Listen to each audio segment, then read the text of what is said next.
It was supposed to be a relaxing summer, a long overdue lakeside vacation, some light shuffleboard with the family, a bit of golf, a poker game or two, and maybe even a few cha-cha lessons with the wife. But instead of relaxation and quality time with his girls, Dr. Jake Houseman found himself elbows deep in generational trauma, teenage rebellion, and unsolicited dance floor dry humping. Dirty Dancing is often celebrated as a steamy coming-of-age romance, but let's call it what it truly is, a father's worst nightmare. We'll get into it in this episode of the Regular Guy Movie Show. Lights go down, let's hit play. Regular guys got something to say. The Regular Guy Movie Show, talking flicks. Here we go! Welcome back to the Regular Guy Movie Show, where we take a new look at the movies from our youth to see if they still hold up, or whether they are better left on the shelf collecting dust. I'm Seth, and joining me as always on this cinematic exploration are two of my favoriteest peoples in the whole wide world, my co-hosts, Justin and Brian. Gentlemen, are you ready to have the time of your lives? I got my dancing shoes on. Yeah, let's boogie into some Dirty Dancing. What do you say? All right. Well, before we head to the dance floor and open up our discussion about Dirty Dancing, I wanted to take a moment to acknowledge a special moment. If you have listened to previous episodes, you may have heard Justin mention that he may have somehow gone 42 years without seeing some of the previous films we talked about. Well, that ends. Because going forward, it's going to be 43 years that he's lived without seeing some of the films we've seen. Happy birthday, J-Dub. Thank you. And to recognize this very special occasion, Brian and I got you a little something. Aw. What'd you guys get? Oh, you just have to open and see. Drum roll, please. Oh my God, no way. Oh, you guys. It's a Rad Racing t-shirt. You're part of the crew. Oh my God. You know what? Every kid on my block is going to be so jealous. All right, well, happy birthday. Thank you. Now to the matter at hand. Tell me, fellas, when did you first watch Dirty Dancing? Brian? Okay, I was 13 years old. My sister, who's 2 years older than I am, loved this movie, and it was the second VHS tape that my family had ever owned. The first one was Top Gun and Dirty Dancing. So my older sister, we had one TV in the house. If she got to it first, it was probably a 1.5 year period where it was nothing but Dirty Dancing. Yikes. Yikes, indeed. And Justin? Well, let's mark this as the first movie that I've not seen in 43 years. All right. So kicking it off strong. I watched this movie today. All right. Yeah. Well, I watched this movie for the first time when I was in college. It was actually must have been about 24 years ago. I was at the time a operations director for the college station at SIU Edwardsville, and I had to work on weekends if no one else could fill a shift. And the girl I was dating at the time would occasionally come up, and we brought a VCR, and we'd hook it up to the TVs in the newsroom, and we would watch a movie. And one Saturday, she'd convinced me to watch Dirty Dancing with her. She was up to something. Yeah. Well, I married that girl. She was up to So something. it worked.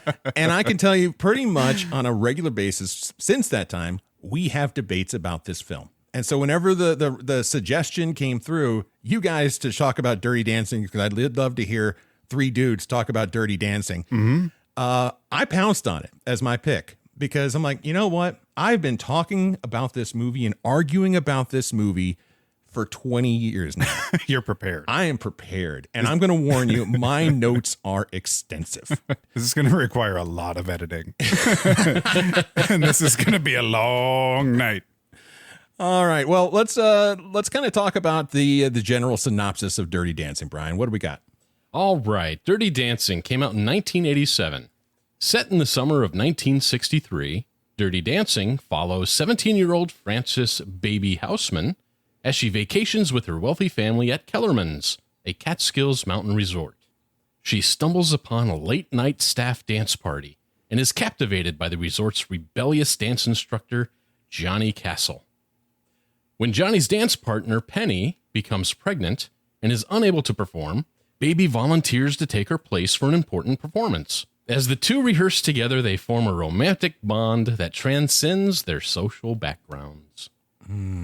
Oh, didn't that sound exciting, guys? Yeah. I mean, It sounds dreamy. if I didn't just watch it, I would watch it after listening to you talk about it. You think so? No. Yeah, I would, yeah. And how did this movie do in the box office, Brian? Okay, I'm a bit of a nerd. I love numbers. So get a hold of some of these. Okay, the initial budget for the movie was around $6 million. They recouped that budget in the very first weekend. Yeah.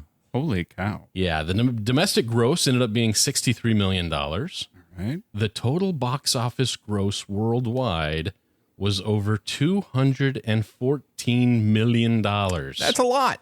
For a $6 million movie. That's crazy. Not only that, but the VHS sales actually beat the domestic gross. It was the very first VHS cassette or movie to sell over 1 million copies. Damn.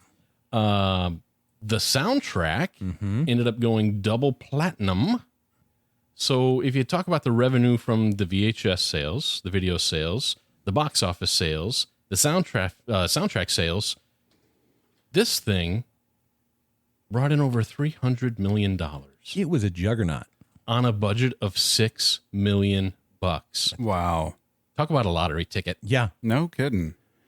Well, and it was interesting that the writer of this movie, Eleanor Bergstein, a lot of this movie was the idea of it when it was autobiographical. She was a dancer in the Catskills. She went to these kind of resorts when she was a kid. She was called Baby.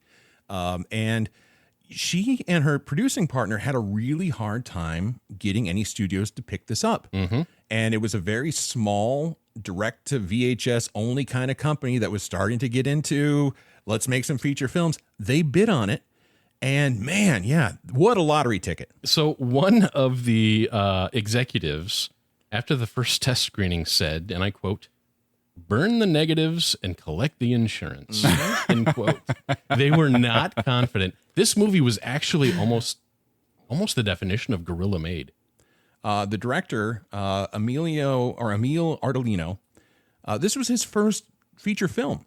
Prior to that, he had done some short films, but he really got picked for this because he loved dance. In fact, his previous work was doing documentary and doing things all around dance. And, he brought the idea of the dance and everything to life like probably no one else really could. But along with it, some chaos. And as we go along, and I know we'll talk about scenes and other things, but there were so much, some people call it B-roll. The camera's rolling, but we haven't set action. A whole lot of that made the film. Yeah. And with some of that kind of, those really, authentic moments. Yeah. Yeah. Between the Baby and Johnny as they're learning. Yeah, they were not meant to be used, but this director was smart enough to keep the camera rolling. And then when they got it in post, they're like, you know what? This would be fun. I like that. It's a neat way to do it. For it to be so successful, I do have to say there was a little bit of magic that was made during the filming of this movie. It worked. It really touched a nerve with the audience, and there was something genuine about those moments, especially the ad-lib, ad hoc, don't know we're really rolling, but we're rolling kind of moments in this film. There was some realness. It was very genuine. Yes. Yeah. Yeah. So let's talk about the characters. Who brings this movie to life? All right. So I had a really good time with the descriptions of these characters. So bear with me here. First up, we got Johnny Castle, played by Patrick Swayze. You don't understand the way it is. I mean, for somebody like me, last month I'm eating jujubes to keep alive. This month, women are stuffing diamonds in my pockets. So Johnny is a charismatic, working-class dance instructor at a Catskills resort. He's tough, smooth, and passionate, both about dancing and standing up for what's right. He's the guy who definitely doesn't belong in the buttoned-up vacation scene, which is exactly why he stands out. Yeah. Pretty good summary there. I'm just going to put it out right now. right early in the conversation. Bring it. I hate Johnny. Really? I hate Johnny Castle. Oh, I hated him from the first time I saw this movie 20 plus years ago. I watched it the other day with the wife and daughter. Again, so many of the same red flags, just boom, boom, boom. Johnny, to me, he's a con artist. He's a creep. And honestly, I just don't think he's the dreamboat. Yeah, he's good looking. Yeah, he's got amazing dance moves. And I will admit, those hips are goddamn hypnotic. But yeah, he's a predator. I thought he was cool. I mean, he is cool, but in a kind of creepy way. Maybe. All right. So, acting wise, Patrick Swayze. I mean, we all know Patrick Swayze. He's been in a lot of different things. He's been around. In this movie in particular, I couldn't stand a lot of the acting stuff that he was doing. Have you ever heard the term, like, if you're in a play, you have to perform for the back row? Mm-hmm. That's the vibe I got from Johnny or Patrick Swayze throughout this entire thing. Every facial expression, every movement was so over exaggerated. It made it feel weird. Like it just didn't feel natural. You know, and along those lines, I thought some of his dialogue felt really forced. Absolutely. It was so bad. I didn't think his dialogue came off in conversation. I thought there was like an elongated pause, and then he would kind of make a move or a twitch or a look, and then he would state his lines like he was the grand actor on the stage. Right. And then after he delivered his lines, he would kind of crawl back into the shadows until his next line. Yeah. And then he would come again. So yeah, I thought it was forced. I thought it was kind of weird. But, you know, regardless of what your feelings might be about Johnny Castle and Patrick Swayze's performance in Dirty Dancing, he would go on to do a lot of things. Also known for Ghost, Point Break, Roadhouse, and Donnie Darko. Donnie Darko, the big pedophile. May have been planting seeds as far as I'm concerned. But He's being typecast. Yeah. And sadly, though, passed away from pancreatic cancer in 2009. Rest in peace, Patrick Swayze. So who else we got? Next up, I have Frances Baby Houseman, played by Jennifer Grey. That was the summer of 1963, when everybody called me baby, and it didn't occur to me to mind. Baby is a smart, idealistic 17-year-old from a wealthy family. She's awkward at first, but curious and kind-hearted, with a strong sense of justice. Over the course of the summer, she goes through a major transformation, emotionally and on the dance floor, thanks in part to Johnny. Yeah. Again, I know I'm not going to win any fans for saying this. I don't care for Baby either. I don't care for the nickname. No. Not one bit. That was cringy. It was super cringy. It was super cringy. And I know that the person who wrote the movie, she was called Baby, and that's where the inspiration came from. But come on. You know, you are on the verge of going to college. You're trying to project yourself as a grown-ass woman, but yet you're still willingly going around called Baby. Yeah, you're going in the Peace Corps. Yeah. Well, she's going to go to college first. Because most people actually went to college before they joined the Peace Corps. Oh, that's right. And so she's 17 years old, on the verge of going to college. She's got, this big life planned in front of her. And still going around being called Baby. I did, though, think she had a presentable arc. I think the baby that ended the movie was not the baby that began the movie. Yeah, I agree there. I saw a real growth pattern from start to finish there. Maybe. And Jennifer Grey's not a bad actress either. No, and then I'll give her credit. Actually, I like Jennifer Grey. I thought her role, her playing of Baby was pretty good. Yeah. Outside of Dirty Dancing, you've probably seen her in Ferris Bueller's Day Off. This was Jeannie, Ferris's sister. Also in Red Dawn. And then after that, kind of just faded. I mean, she's done mostly television episodes since the 90s, but really, I can't think of much I've seen her in in a starring role in a long time. Mm-hmm. No, she really hasn't stuck her nose into anything since, really. Get it? Yeah, I get it. All right. So I'm not going to give you the credit. So her career really dropped off after her rhinoplasty. That was kind of a signature look for her. In fact, she had and I'm paraphrasing her quote. She said something like, "When I went under the knife, I went under as a celebrity, and I came out as an everybody." Yeah. She lost her signature. Yeah, that's a bummer. Yeah. And so maybe I have seen her in things since then. I just didn't realize it. She's unrecognizable now. Lots of work done. All right. Well, who else is in this film? Next up, we have Dr. Jake Houseman, played by Jerry Orbach. This is not a tragedy. A tragedy is 3 men trapped in a mine or police dogs used in Birmingham. This is Baby's dad. He's a respected doctor, very protective of his daughters, and the typical 1960s upper middle class patriarch. He has a tough time reconciling his expectations with Baby's growth and independence.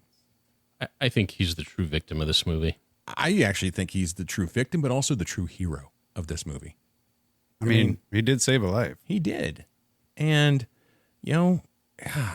if you actually reframe this entire movie as if it was a movie about Jake Houseman, this is a very different movie.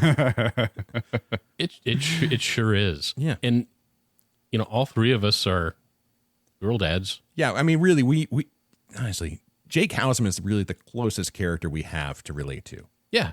And so when you guys were watching the movie, like myself, did you put yourself in his shoes quite a bit? Absolutely. Yeah, for sure. So did I. Mm-hmm. And they were an uncomfortable pair of shoes to wear. Yeah, there were moments like I wanted to step in and speak on his behalf because he was just getting beaten down at spots. And I'll give it to Jerry Orbach. Man, he played it well. He did. Man, he really owned the role, and there was just this quiet authority and solemnness in spots, and in so many places, he had to say a lot by saying very little, and he nailed it. He's one of those rare characters that instantly gets respect because he's the good guy. Yeah. Yeah. And he did a good job of it, too. Yeah, agree. So Jerry Orbach is also known as Law & Order's Detective Lenny Briscoe, as well as Beauty and the Beast's Lumiere. When I read He's that, Lumiere? He's Lumiere. I was super surprised when I read that. Wow. Can you imagine 2 more different characters than Detective Briscoe and Lumiere? Wee. He's got some range. He absolutely does. Or we should say he did, because sadly he passed away in 2004. Oh, we're going to miss him. Yep. Rest in peace to you too, Jerry Orbach. Where do we go from here? Next up is Penny Johnson, played by Cynthia Rhodes. Oh, come on, ladies. God wouldn't have given you maracas if he didn't want you to shake 'em. Penny is Johnny's dance partner, talented and strong, but facing serious challenges.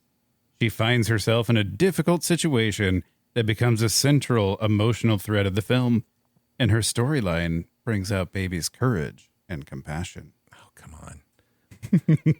Really? I told you I had fun with these. Yeah, but I'm just going to table it for now. Yeah, getting back to Penny. Mm-hmm. Boy, she had a pair of gams on her, didn't she? Holy smokes. Yeah, I outside of her appearance, Penny was the most sympathetic character in this movie. She had definitely, had the most adversity in the movie. And then, there was just something, again, that's just about the way she was carried herself. And then just the little bit that we got, it kind of wove its own little story that just made you, I just want to give Penny a hug. Yeah, I really like that character. I liked her. She started a little rough. Yeah. Mm-hmm. Oh, no, I'm not going to say rough. I'm going to say she started a little guarded. Mm-hmm. Yeah, for sure. But then once some of the walls came down and she saw the good in people and that their good was to help, not to hurt. Yeah, she turned into a sweetheart. I mean, you could also, in my opinion, they could have followed her instead of Baby, and it would have been a much better story. Yeah. But outside of Dirty Dancing, Cynthia Rhodes, we may have seen her in Flashdance as well as Staying Alive, but I couldn't find any acting credits for her since 1991. So it seems like she's kind of moved on. Very good. Next up and last up, Max Kellerman, played by Jack Weston. You know how you feel when you see a patient and, you think he's all right. Then you look at the x-rays and it's nothing like you thought. Max Kellerman is the owner of the Catskills Resort. He is concerned with maintaining appearances and keeping the guest happy, especially the wealthy ones. And we've seen this guy before Where have I feel we like we've seen him very recently. Where was he? Oh, it's Duke Best. He was in Rad, the best movie of all time. Nope. Anyway. Nope. He was kind of almost like a caretaker, not for just the summer fun. I think it was like, it had more of a societal kind of reach. Like he was trying to maintain this whole culture. Oh, for sure. And I think he was a character that was seeing that slip away. Mm-hmm. But as far as the actor that played him, I'm going to just go back to the same notes we had from Rad a couple episodes or last episode. So nasally. Nasally snort. Like, I mean, and there were notes about him that said that he is typecast. Mm-hmm. Like, this is his character, and Max is Duke. Duke is Max. Like, Jack Weston only plays that one type of character. Well, this is never a guy you're going to see as a romantic lead. No, you're sure not. You sure are looking good tonight. Oh, you're seducing me with that voice. Oh, Jack Weston. Yeah, he's not the guy I want reading me a bedtime story. Yeah. Good night, moon. Hello, nightmare. Right, exactly. Anyone else we want to talk about? That's all I have on my list. All right. Well, I think there is a pair of characters. They both kind of fall in the same kind of ilk in a way. Creepy as hell. Are you talking about Neil? I'm talking about Neil, and I'm talking about Robbie. Okay. Yep. Man, the suitors at Kellerman's were goddamn lacking. Yeah, that Robbie just gave me the Predator feel. Yeah. Like, not Aliens versus Predator feel, but like the sexual Predator feel. Yeah, for sure. Hey, well, it looks like I picked the wrong sister. That's okay, baby. I went slumming too. Yeah, he was a creep. And then on the other side, we had Neil, the grandson of Max Kellerman. Nephew? No, I thought it was grandson. It was a grandson. I have no idea. I don't either. I just knew his name. I caught it way later in the film, too. I was just like, man, this guy is a... He was a snotty. Yeah. He was a snot. He's a douche. I have to say it. I'm known as the catch of the county. The catch of the county. Sure you are. Last week, I took a girl away from Jamie, the lifeguard, and he said to her right in front of me, "What does he have that I don't have?" And she said, 2 hotels. Yeah, he's a catch. Well, yeah, I mean, you're trying to pick up a chick by telling them how other chicks, Right. want to jump on your disco stick. I mean, I didn't get it. That's a tiny little disco stick. He was a wee man. He's overcompensating with 2 hotels. But that's okay because he's the catch of the county. The catch of the county, for sure. Yeah. I mean, he's a Kellerman. That's got to count for something, huh? Or nothing. It's something. Dated vacation fun.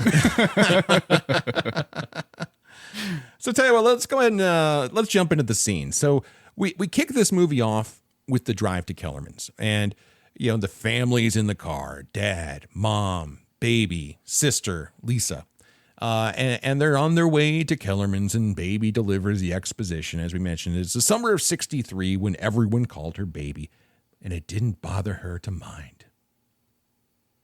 Okay. All right. Yeah. So that starts things off, and then. The other thing she throws in that, before Kennedy was shot, before she would join the Peace Corps, and before she would meet anyone as great as her dad. Dear old dad. Yeah. Yeah, and then it shows her reaching up and giving him a hug while he's driving. Doing a big old hug. Yeah. Aww. It set the scene that, she's a daddy's girl. Absolutely. And so then they get to Kellerman's, and, right off the bat, we hit references to police dogs in Birmingham and monks burning themselves in protest. And it's like, this is a happy, cheery family, isn't it? Yeah, forgetting your shoes Yeah. is not a tragedy. It's not a tragedy. And then we get a special treat, which I had actually forgot about. Mm-hmm. Newman makes an appearance as, what is he, like the activity coordinator? I think he was. Yeah. In fact, I have this in my notes as soon as he came on screen, and my note says, Newman. And I wrote it just like that. Newman. Written just like it. Hello, Newman. Right. And he is the character that I know him from at Kellerman's. You know, kind of the same voice, the same kind of attitude. Yeah. I mean, he's the same. I mean, he is the same in everything. Pretty much. Yeah. He's kind of devious, kind of like it's kind like of slimy, but also nerdy. Honestly, if he would have pulled out a can of Barbasol full of dinosaur eggs while he was doing the magic show, I would have totally believed it. Right. Exactly. Yeah, or it's the Seinfeld Newman before he was a mailman. Yeah. It's the same guy. I control the mail. I control information. He controls activities. He does, and they're terrible. But this also provides our introduction to Max Kellerman. And this is also provides us give a chance to understand a little bit more about the family. And this is our first time out in a while. It's his first real vacation in 6 years, Max. Take it easy. 3 weeks here, it'll feel like a year. Now, I don't know if that's supposed to be a good thing. 3 weeks here, it'll feel like a year. I can't wait to get out of here. It's like a prison sentence. Exactly. That's like you're excited. Like, that sounds awful. I don't think he meant it that way, but that's certainly how it That's came how it across. sounded. That's how it came across to me. Absolutely. Said absolutely.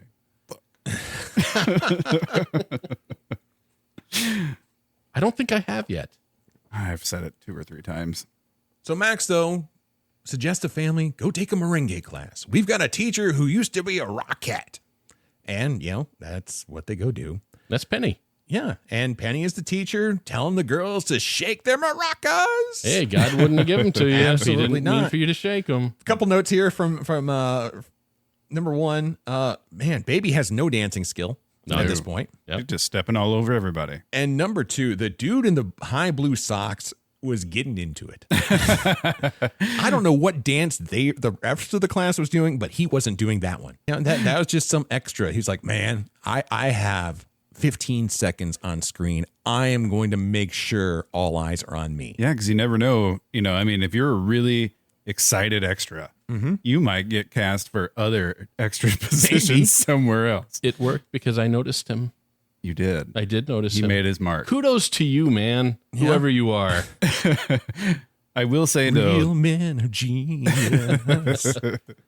I'll say this is the very first time in the movie during this merengue thing that I said I'd skip the planned activities at Kellerman's. Yeah.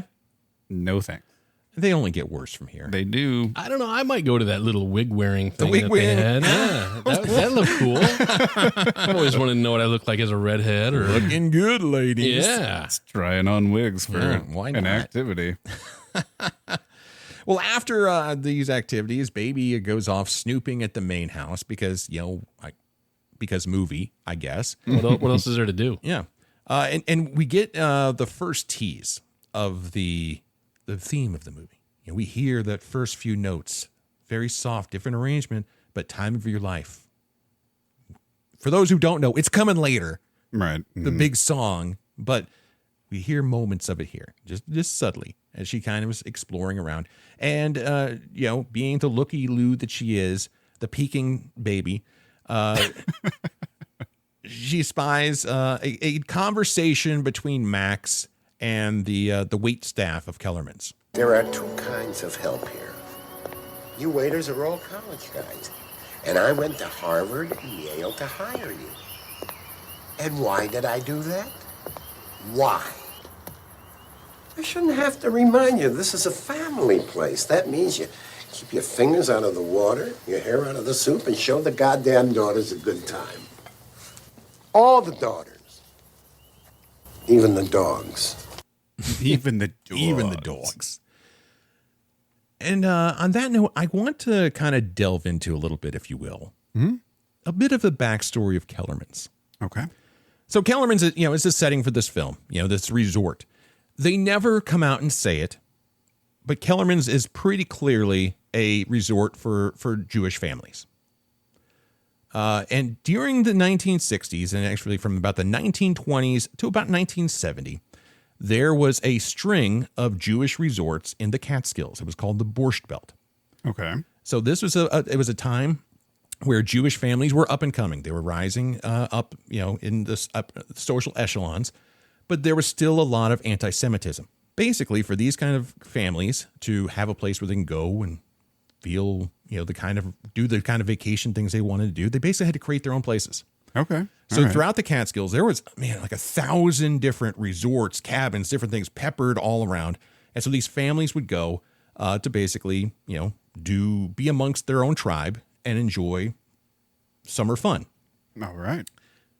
An extension of that, though, was that there is a very strong history of matchmaking within the Jewish culture. Right. And so these resorts kind of became a place where families would go and young people can meet other young people to eventually become husbands and wives.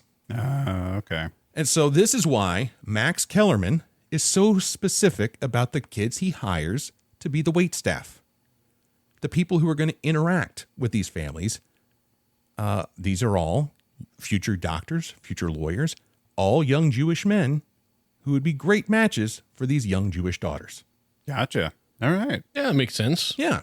I mean, it's unfortunate that, our society back then was at a place where it was not all inclusive at other resorts, and they had to kind of go off on their own and do. But the flip side of that coin is, that's pretty resourceful on their part. Well, it's also way to create something that's lacking for yourselves. Well, the other thing that I think is important, and this movie doesn't get into it, and when you actually put it in this lens, it actually changes your perspective on a lot of things that happen in this movie. 1963 was 18 years after the end of World War II. Mm-hmm. A lot of the families who were coming to Kellerman's probably fought in World War II. A lot of the families who came to Kellerman's and places like this may have been survivors of the Holocaust. And even those who weren't, the memory of genocide was still fresh in their minds. And the whole idea that so there was just this battle against trying to find the balance between racial identity and preserving and assimilation, because they were fighting so hard to get and keep and build. The idea of just marrying it away and diluting the tribe was a very scary idea for them at the time. And when you think about that in the scope of mass genocide happened within the generation. This was not something they were taking lightly. These scars were fresh and deep. Yeah. Mm-hmm. But this movie glosses over all that. Right. Because it throws in a nice soundtrack. It's a great soundtrack. It is a good soundtrack. But, part of any movie, when you put it in a place, you put it in a time, you were creating shorthand about what this movie is about, what is important. Mm-hmm. And there were major societal implications that were fresh in this population that they just treated like, whatever, didn't happen. And I think that's bullshit. All right. I didn't know the history of Kellerman's. I did not either. I don't think many of the viewers of the movie knew the history of Kellerman's. Right. But the problem is but it is for us to discuss. The thing is, this is why it bothers me. Mm-hmm. And this is why this movie increasingly makes me angry the more I think about it. The writer of the movie did. The writer of the movie was of this generation. The writer of this movie did live in this lifestyle. The writer of this movie was through all these things. And for some reason, maybe it was her, maybe it was the director, but somewhere, someone who did have historical context of the situation said, fuck it, let's just talk about dancing. I guess it could have worked in bits and pieces. Like something. But I can't really imagine a teen kind of romantic drama that focuses on the Holocaust and then just goes and boogies the night away. And then I can't now I can't even swoon over Patrick Swayze because I'm pretty bummed out I've got some notes on him too. So anyway. there was a part though that when they brought in the dance staff, that I actually saw baby drool, slack-jawed over Johnny Castle, and I was like, damn. Oh yeah, she's in it to win it. She thought he was hot stuff right off the bat. And to go back to what Max was saying to the waitstaff, he did say there are two kinds of help here. There was a waitstaff, and then there was basically everybody else. Mm-hmm. And everyone else is there to entertain and to make people happy, but to keep your hands off. We don't want you mingling.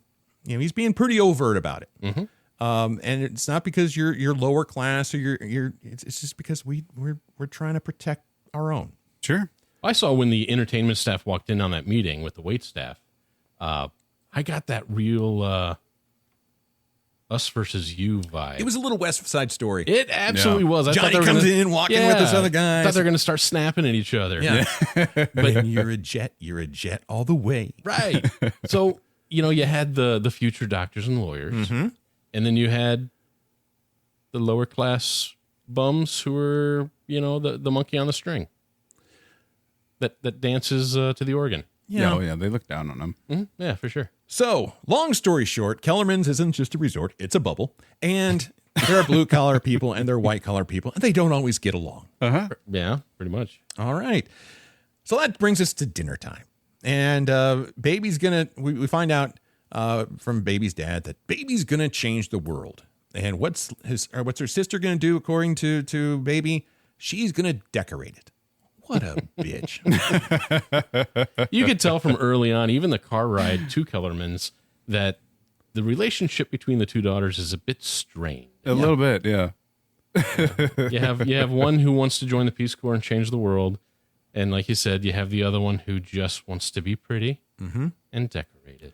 Yeah. I mean, she's dying for Dad's attention, too. Yeah. And she's not getting it. Baby gets it. But Baby, you know, as I mentioned, very, very snootily says that Lisa's going to decorate the world. And to which, you know, Robbie, their waiter, you know, lays it on way too damn thick. She already does.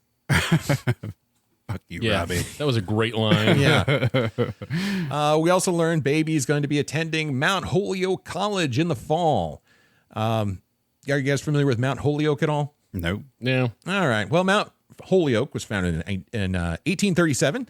It's one of the 7 sister schools. It's the elite women's college's version or equivalent of the Ivy League. It's known for its progressive feminist roots and for producing generations of activists, scholars, educators, and change makers. But like cashiers. We're making change. We're making They change. make lots of change. Yeah. Can you break this dollar? And how many ways? Yeah, but again, this is you know, for us now it doesn't make much sense, but you know, at the time it was shorthand, you know, to basically say Baby is smart and progressive. But the problem I have with this, again, it is a very progressive school, but it's also a very elitist school. Again, it's the female equivalent of the Ivy League, which means you got to be damn rich to go there. Right. So it's being liberal minded, but with a Richie rich filter. Yeah, I can see that. And I think that she discovers that about herself and throughout the movie as well. We also, though, here get our first meeting with Neil, who, if I had to give an award for the most punchable face in this movie, It's Neil. it's Neil. Robbie's a close second. Yeah, but just the face. Yeah. Just Neil's face. Right. Needs a punching. It's introduced. They dance.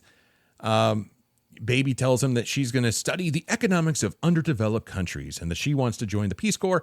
And Robbie's response is that, oh, me, I'm going to, after the season wraps up, me and a busboy are going to go join a freedom ride. Like, you know, which isn't an unnoble thing. But man, he just sounds like he's just chasing. Oh, he's lying through his teeth. Oh, yeah. No, for sure. Johnny and Penny enter the scene, dancing the mambo. This is our big introduction to Johnny and Penny doing their dancing thing. And man, I don't know why, for these people who are putting on a show and really getting people excited and interested, Turd Weasel Neil has just the most smarmy, just absolute contempt for them. Who's that? Oh, them. They're the dance people. They're here to keep the guests happy. The dance people. How dare they keep the guests happy? Isn't like he's part of this family? Like he is. Your family runs this. You should hope that the entertainment is keeping the guests happy. I mean, it seems like it's the general purpose of entertainment is to entertain. Exactly. Why are you taking such a high horse about the fact they're there to keep the guests happy? I think it's another injection of the difference in class. I think he's jealous. Maybe. It could be both. Mm-hmm. You know, they're beneath us. He talks like they are. Yeah. But at the same time, he has a little contempt there because they're cool. Yeah, they're doing all the stuff he wishes that he could do. And he's not cool. Dancing is freaking cool. Well, and his concern is that that's not going to sell lessons. But as we learn later, it sells lessons. It sells a lot of lessons. Baby then gets handed off to go help with the games, which apparently involves being in a magic show where she gets sewn in half and is then given a chicken. Yeah, right. Now, there was I thought it was a really neat shot. And when they first cut to it and the whole crowd was sideways and it flipped around, like the whole camera panned around and it was her laying there on her side staring at the crowd. And I thought, that was a neat little thing that they did. Like her, her POV. Yeah. Like something different that kind of broke up the whole thing. And I don't know why, but my mind, when I saw that, my mind actually went back to when we watched Fast Times at Ridgemont High. And, now my mind's Stacy. Whenever Stacy is at the point with the stereo salesman, and he's doing his thing, and you see her kind of looking around, just almost out of boredom, like waiting for the moment to get over with. Yeah, that's kind of how I saw it. The same look I saw in Baby's eyes. Yeah, she didn't want to be a part of that. No, not one bit. The activities there. This is 0 for 2 on the planned activities. The magic show was awful. And even Newman gets up there and he does this his comedy routine. The comedy routine. That wasn't great either. No, it wasn't great. So after that, Baby wanders off to parts where she should not be.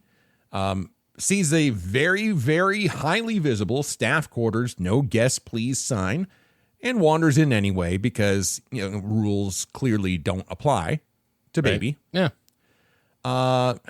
Now, I could ask, do you think she blows off the sign because she's a spoiled rich girl and rules don't apply to her, or because she's a rebel and no sign is going to tell her where she can and cannot go? I think she's too naive to be rebellious. I think she's just kind of entitled. I could see that. Yeah. At this point, how shy and, demure she is. Right. Yeah. I don't think she has the self-confidence yet to be a rebel. Right. She's like the anti-rebel. All right. Spoiled rich girl it is. And along the way, she runs into Billy, who is, we learn, is Johnny's cousin. And he's carrying watermelons for some reason. Three watermelons. Those are the hugest watermelons I've ever seen, and they have 3 of them. Mm-hmm. So this part I thought was really kind of interesting because Billy explains to her that she can't go. And she starts to walk away. And he's like, oh, come on. You can go ahead and keep a secret. Can you keep a secret? She didn't even ask. She didn't try to convince him. She didn't try to persuade him even. Didn't even ask, where are you going with these watermelons? She was walking away. Yeah. She's like, fine, I just won't go then wherever you're taking these watermelons. And he's like, oh, come on, just keep a secret. And the thing is, if he would have only had 2 watermelons, the movie would have ended right there. Yes, it would have. It's that third watermelon's fault. Damn the third watermelon. I can't carry all 3 of these. No, that was a lot of steps going up there. There was a lot of steps. Yeah. So she, comes along so she can help carry. And Baby then gets her first introduction to the world of dirty dancing, where all the staff of Kellerman's are enjoying a hell of a good time. Not all the staff. You notice there wasn't any wait staff there. No, that's right. Right, yeah. Well, they were too busy. The entertainment staff. They were busy entertaining the dogs. Right. Right. So, I don't know. Patrick Swayze walks in and he's got his shirt unbuttoned about halfway down, chest is out, and the only thing that I could think of was when him and Chris Farley did the Chippendales on the SNL skit. That's the only thing I could think of. Probably one of my favorite SNL skits ever. Right. Was Chris Farley, Patrick Swayze with the Chippendales dance. It was iconic. So good. I can watch that over and over again and split my side laughing. Absolutely. Yeah. Yeah, that was great. 2 absolutely. Take a drink. I got absolutely in stereo in my headphones here. Came from both sides. Yeah, it's like you guys planned it. But Johnny and Penny make the scene. They're dancing and They look great together. Yeah. You'd think they were a couple, wouldn't you? Aren't they?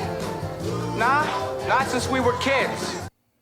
So they're not a couple, which means Baby and her come fuck me's are now completely uninhibited. You guys ever seen anybody who just likes to dance this much. They really love dancing. And what caught my attention is like when one song ended, they celebrated like they just won the Super Bowl. They sure did. This is huge for them. And then when the next song started, they were like, holy crap, there's another song. Yeah. There we go again. Let's do this thing. Because it was a really good song. It's not like, when you're at the roller rink and they're playing music and there's a groaner that comes on and everyone like rushes off. I gotta get my hot dog. Yeah. I need a break. No break here. It was one hit after another.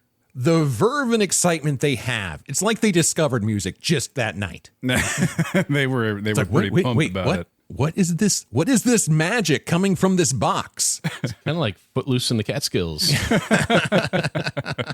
There you go. Another dancing movie from the 80s. Yeah. That was just huge. Dancing is huge in the 80s. So almost as if he can feel Baby's eyes burning into his skull and pelvic regions. Johnny comes up and wants to know, yo, cuz, what's she doing here? She came with me. She's with me. I carried a watermelon.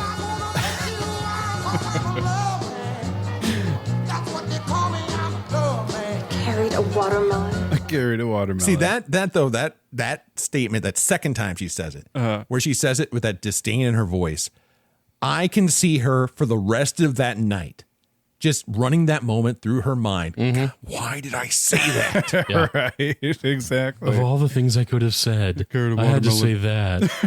Carried a watermelon. So embarrassed. Jeez. Like you could picture her do it, like still thinking about that 30 years later. It probably like, would be. Why did I say that? It like haunts her in the middle of the night. And all of a sudden, that moment pops in. It's like, carried a watermelon. Why did I say that? Why? It said so many things. So Johnny then goes back to the dance floor, and then, like an absolute sexual predator, which I think he was, beckons Baby with a single finger wag. Like, come here, bitch. I want to grind on you now. See, and she does. She goes grinds. Yeah, I took a different perspective on that. Okay. I didn't get the predator vibe. I got the, hey, she's here with my cousin. She's standing there. She's not doing anything. I'm going to get her involved. Yeah. That's how I saw it. I kind of took it as he was trying to embarrass her. I could see that too. Yeah. But I don't know. Then he started teaching her how to dance, how to feel the music. Mm-hmm. And now I did have this in my notes. Her first dance lesson is nothing but hip thrusts. So yeah, that was a little weird, but I saw him genuinely trying to teach her how to dance a little bit, so she wouldn't feel so out of place. Because obviously, after that comment she made, he could recognize that she was uncomfortable. Very. Mm-hmm. Yeah. So I didn't get the predatory vibe yet. Then I got the hey, she's here with my cousin. I'm going to try and get her involved with what the rest of us are doing. Okay. All right. I'll give you that. All right. But then they have their dance and then he just leaves.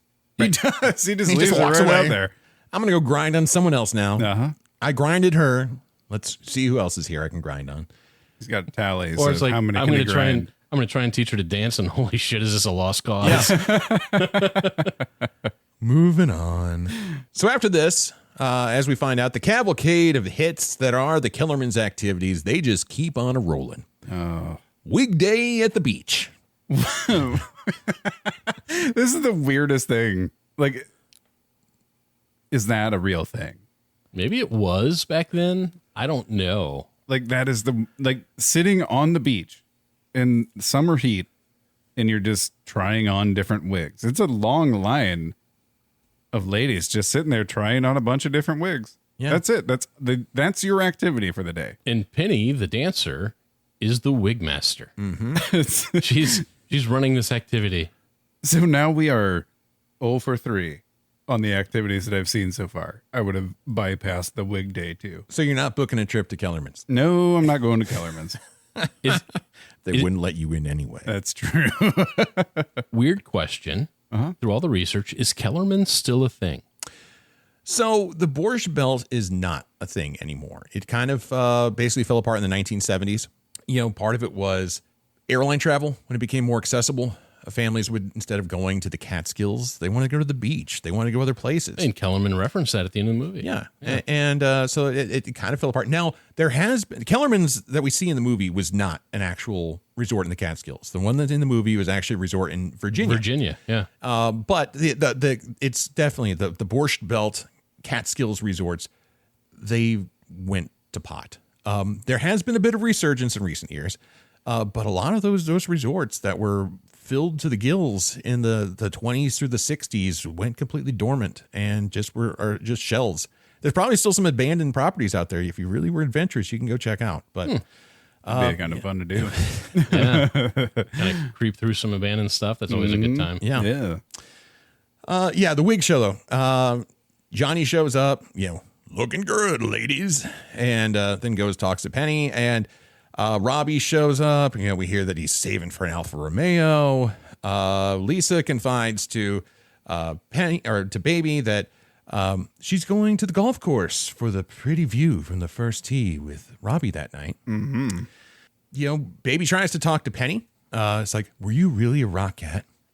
And says that you're an amazing dancer.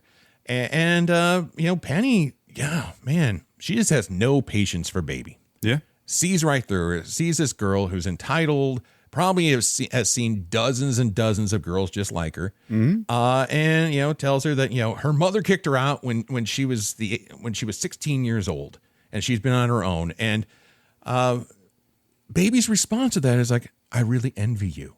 It's an awkward exchange. Yeah, again, she doesn't know what to say in the moment. Mm-hmm. Mm-hmm. Well, and this one was actually more cringy than the watermelon counter. Well, it shows her naivete because Baby is looking as like, you're living your dreams. I envy you. You don't know Penny's story. You don't know what kind of tragedy. You don't know what kind of bullshit. You don't know what kind of harassment she had to go through. No. And for this teenager, because that's what she is, come up and say, I envy you. Man, she's lucky she didn't get bitch slapped. It just shows how, at this point, Baby is just a naive, petulant child. For sure. Yeah. Sheltered. Mm-hmm. Yeah. Wants to change the world, but doesn't even know the world. Right. Yeah.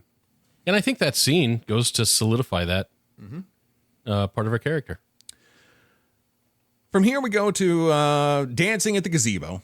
And we get to see Johnny dancing with Vivian Pressman, who we learn is a bungalow bunny.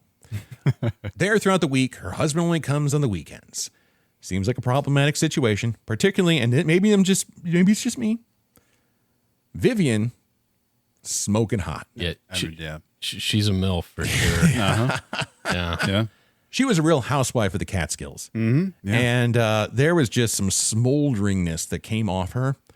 And yeah, she could get you in trouble. Yeah, she's a coog. Yeah. For sure. And I thought it was funny too, because, her husband, Mo, who is only there on the weekends and only there to play cards. Like, he's not there to visit her whatsoever. Right. He didn't care. No. She could do whatever she wanted. And that's just the kind of marriage that they had. Oh, he knew the arrangement. Right. Yep. Mm-hmm. And throughout the week, I'm sure he was doing whatever he wanted to do, We'll get into it. Oh, you got that one? All right. But Neil shows up being a complete dick. Where's Penny? Everybody's been asking for her. What do you mean, where's Penny? She's taking a break. She needs a break. As long as it's not an all-night break. So Penny's missing. Where could Penny be? Oh, I know where she is. Mm-hmm. Yeah. Where's that, Brian? We find out later. She's crying in the corner of the kitchen. Yeah. Sure is. She's in the kitchen, broke down in tears. Now, my first thought was, man, Penny needs a hug. She does need a hug. My second thought, though, that floor is filthy. I've worked in restaurants. Yep. Yeah, the floors are never clean. You can scrub and scrub and scrub, and there's just this perma film of grease that just coats everything. Of all the surfaces to sit on, I'm not sitting on a kitchen floor in a restaurant, that's for sure. No. But yeah. And so Neil and Baby are in the kitchen. Neil's showing off about how he can get pretty much any food he wants out of the fridge. Just naming foods left and right. Brownies, milk. Yeah. You want some milk? Would you like some dill pickles or gherkins? Anything you want, baby. Anything you want. So can I back up just one quick second You here? sure can. Neil. So, this is right after he tells her he's the catch of the county and goes through that whole story. He also says what I feel is like the stupidest line I've ever heard. He is a super douche. He says, sometimes in this world, you see things you don't want to see. That's some sage advice, Captain Obvious. Well, so that line, and that one stood out to me too. And so that line was uttered in response to seeing Robbie and Lisa coming out of the woods. Mm-hmm. And, Robbie being the complete douche that he also always is. Robbie? I don't hear an apology. Go back to Mommy and Daddy and keep listening, Lisa. Maybe you'll hear one in your dreams. Now, we don't know exactly what happened, but presumably some form of sexual, tension. Something happened. Yeah. Lisa wasn't ready for it. Robbie was pressuring. Things got weird. Things may have been exposed. We don't know. We don't see. They're coming out of the woods. Neil sees this, makes his smug ass comment, which on one hand is smug. The other hand is foreshadowing. And on a third hand, we only have two. Actually, it sucks that this kind of actually truthful comment comes from such a piece of shit. Well, for sure. Yeah. Right. I mean, he's spot on with the comment. I don't know. I'm torn on that comment. Like, I feel, again, my issue with it is not the comment itself. It's the person who delivered it. Because if this was delivered from any character who I actually respected in this movie, I would be right on. But it came from Neil, who has such a punchable face. He does, yeah. But fast forward. Maybe that's why I hated this comment. Maybe. Fast forward to the fridge. So, baby, what do you want? You can have anything you want. Brownie, some milk, leftover rice pudding. And Neil is so absorbed in his listing of contents of the refrigerator. He does not hear a woman audibly crying. Salad, sweet gherkin. Baby does, though. Mm-hmm. And Baby, she knows she has to get Neil out of there because Neil is, quite frankly, the worst. Mm-hmm. And so her response is, I really should go check on Lisa. And so then they leave. Now, quite frankly, you should have done that sooner. Yeah. You just saw moments ago your sister being harassed by some dude coming out of the freaking woods. Right. And you're like, you should have then said, oh, I need to go check on Lisa, instead of going off to check the fridge with Captain Douchebag. Right. Well, she's using the check on Lisa as an excuse. Well, I know she's using it because it is an excuse. Right. But it shouldn't have been. It should have been what she did. It should have been what she did. Right. Right. Exactly. And if it would have been, again, this movie would have been over. But they didn't want the movie to be over. So no. So here we are. Yeah. So Baby goes down and she finds Billy. Yep. Billy tells Johnny. Mm-hmm. They go to the kitchen and to check on Penny. On Penny. And for some reason, Baby comes along just for the ride, just for the. She told them where she was, so she thinks she's involved now. Mm-hmm. Yeah.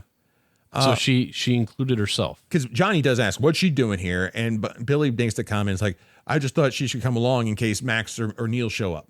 Okay, fine. Yeah. But then they find Penny, and they take her back to Penny's cabin.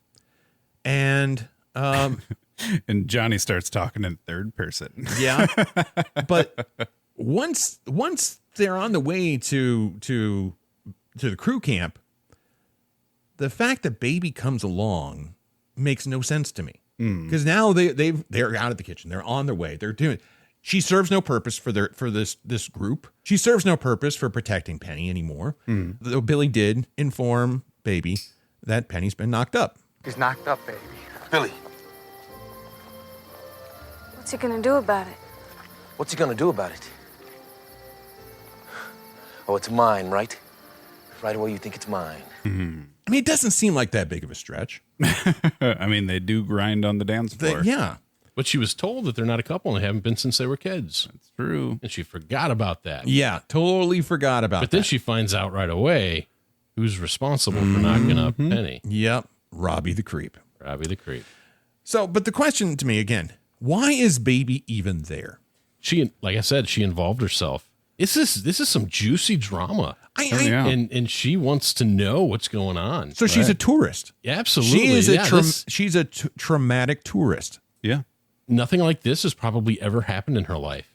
And, she is like so enamored by these trials, tribulations, and drama of these low-class people. Yeah, and clearly she has no understanding of the world, because if I'm surrounded by these people who are in clearly some form of crisis mode, and this woman who's in absolute meltdown, I don't know these people. Why would I a normal person insert myself into that? A normal person would feel uncomfortable in that situation and would have excused themselves because they're not a part. But she's also dying to know these people. I know she's dying to know those people. So she's trying to get herself into their circle and be a part of their life and their friendship. Like she's trying. In their drama. In the drama. But she should have at least had enough common sense to know, I need to keep my mouth shut. But she didn't. She didn't. Because in her words, there's got to be a way to work it out. Based on what? Based on her life of fairy tales. There's always somebody there to bail her out. Somebody's always a fixer for her. Yeah. So she just assumes everybody's got a fixer. Yeah. I mean, Penny is clearly going through something extremely serious and traumatic. And you feel emboldened enough to speak up and offer some bullshit throwaway line of pseudo sympathy? Mm-hmm. She's that naive. Yeah, she knows nothing. No. Go back to your playpen, baby. The solution here that's been in the works is that there's a doctor coming through town and can take care of it for $250. That's a lot of money in 1963. It is, and that's about $2,600 today. Yeah, it's a big bank. And actually, just for shits and giggles, this is the second time we've watched a movie where abortions come into play. And as you might remember from Fast Times at Ridgemont High, $150 at the free clinic. Right. That's about the equivalent of $582 today. If you went to Planned Parenthood for a first trimester abortion today, it would cost about $600. So that kind of tracked between 1980 and today. Now, the big difference in price in 1963 would be because abortion at the time was illegal. Right.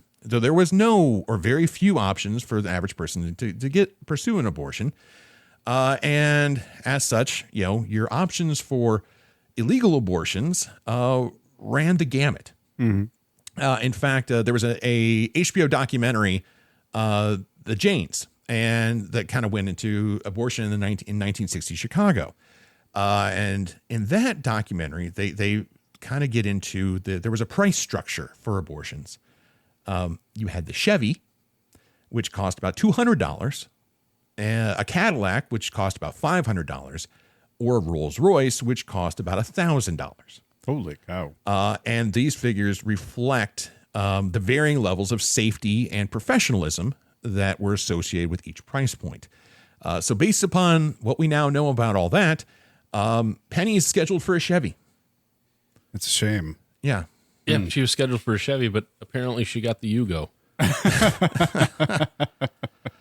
No one's questioning whether it's the right course of action. No one's questioning the dollar amount. No one's questioning whether it makes sense. No one's questioning that. Only question is being asked is where's $250 going to come from? And Baby's like, oh, Robbie's going to have it. Robbie's rich, Right. So she confronts Robbie to try to get the money. First off, they are openly discussing the situation in the dining room of Kellerman's. Right. While guests are being sat at tables and eating their bread. He's actively waiting tables. Yeah. And being called out for all this. Right. Just where do you get off telling me what's right? But you can't just leave her. I didn't blow a summer hauling toasted bagels just to bail out some little chick who probably balled every guy in the place. A little precision, please, baby. Some people count. Some people don't. Yeah. And on top of that, basically, this is another one of those moments in the movie that if you weren't really reading into it or weren't paying attention, you'd be like, okay, well, that's weird. Robbie gives Baby a copy of his copy of the Fountainhead. So before that he was carrying with him. Who does that? Right. And who has a pocket big enough for that giant novel? And why are you carrying it while you're waiting tables? And it must have been a pretty special edition of the Fountainhead because that book is thick. And it was torn to shreds. Like he carries that with him all the time. Yeah. Which basically tells you everything you need to know about Robbie. Correct. Because the Fountainhead, oh man, that book is messed up. It sure is. For those of you who are not familiar with the Fountainhead, it's basically the Bible for unapologetic selfishness. If someone owns it and has taken extensive notes in the margin like Robbie has, it tells you a lot. And none of it will make that individual even the slightest bit more likable. The basic message of the Fountainhead is that if one acts based on others' expectations and needs, one will not find real happiness, success, or fulfillment. And according to Ayn Rand, who wrote it, one should act on the virtue of rational self-interest to forge their own path in life. In essence, selfishness is a virtue. Got it. Yeah. And Robbie exemplifies that to a T. Absolutely. Yeah. It basically justifies. I can be a complete piece of shit. I can do whatever I want because I am serving the greater good by being a turd. Yeah, and the greater good by being myself. Yeah. And then on top of it, he doesn't just read it. He's got notes in the margins. Yeah, I mean, he loves that book. Yeah.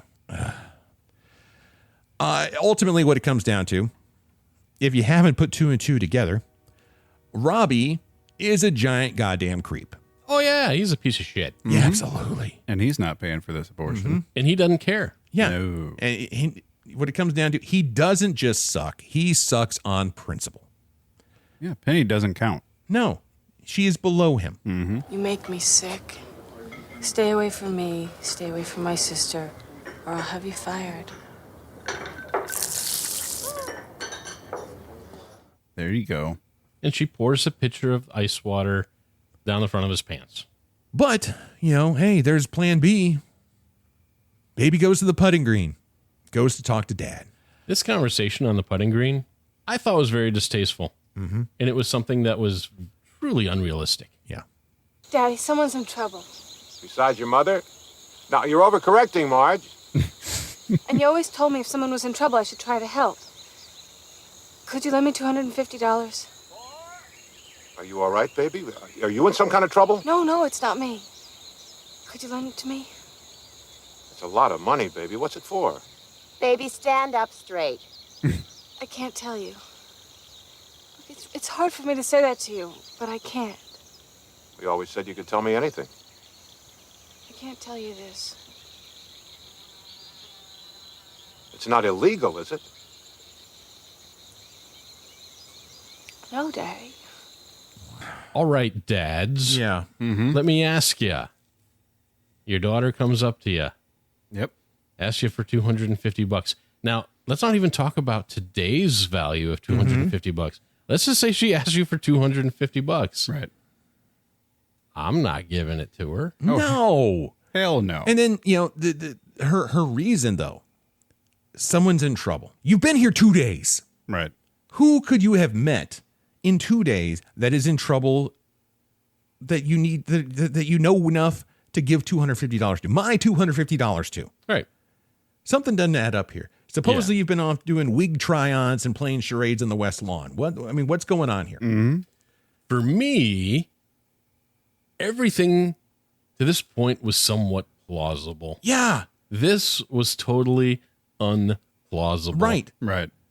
Yeah. Yeah, I'm not just going to, no, we're not, you're this- going to have to tell me. And this isn't even movie plausible. This is totally off the rails, fictional fantasy. It is purely the product of a movie. And every film requires a certain degree of willful suspension of disbelief. Yep. You have to be willing to put your logic in the back seat and saying, fuck you, we're going for a ride. Right. But this isn't the back seat. This is like the way back. Yeah, Right. You know? You're in the back of the station wagon on this one. You're not even sitting on the tailgate here. You know, it was interesting so I watched this movie last weekend with my wife and daughter. Mm-hmm. Right after this, it was like Amazon knew what I needed, because right after this, it rolled straight into Top Gun. Nice.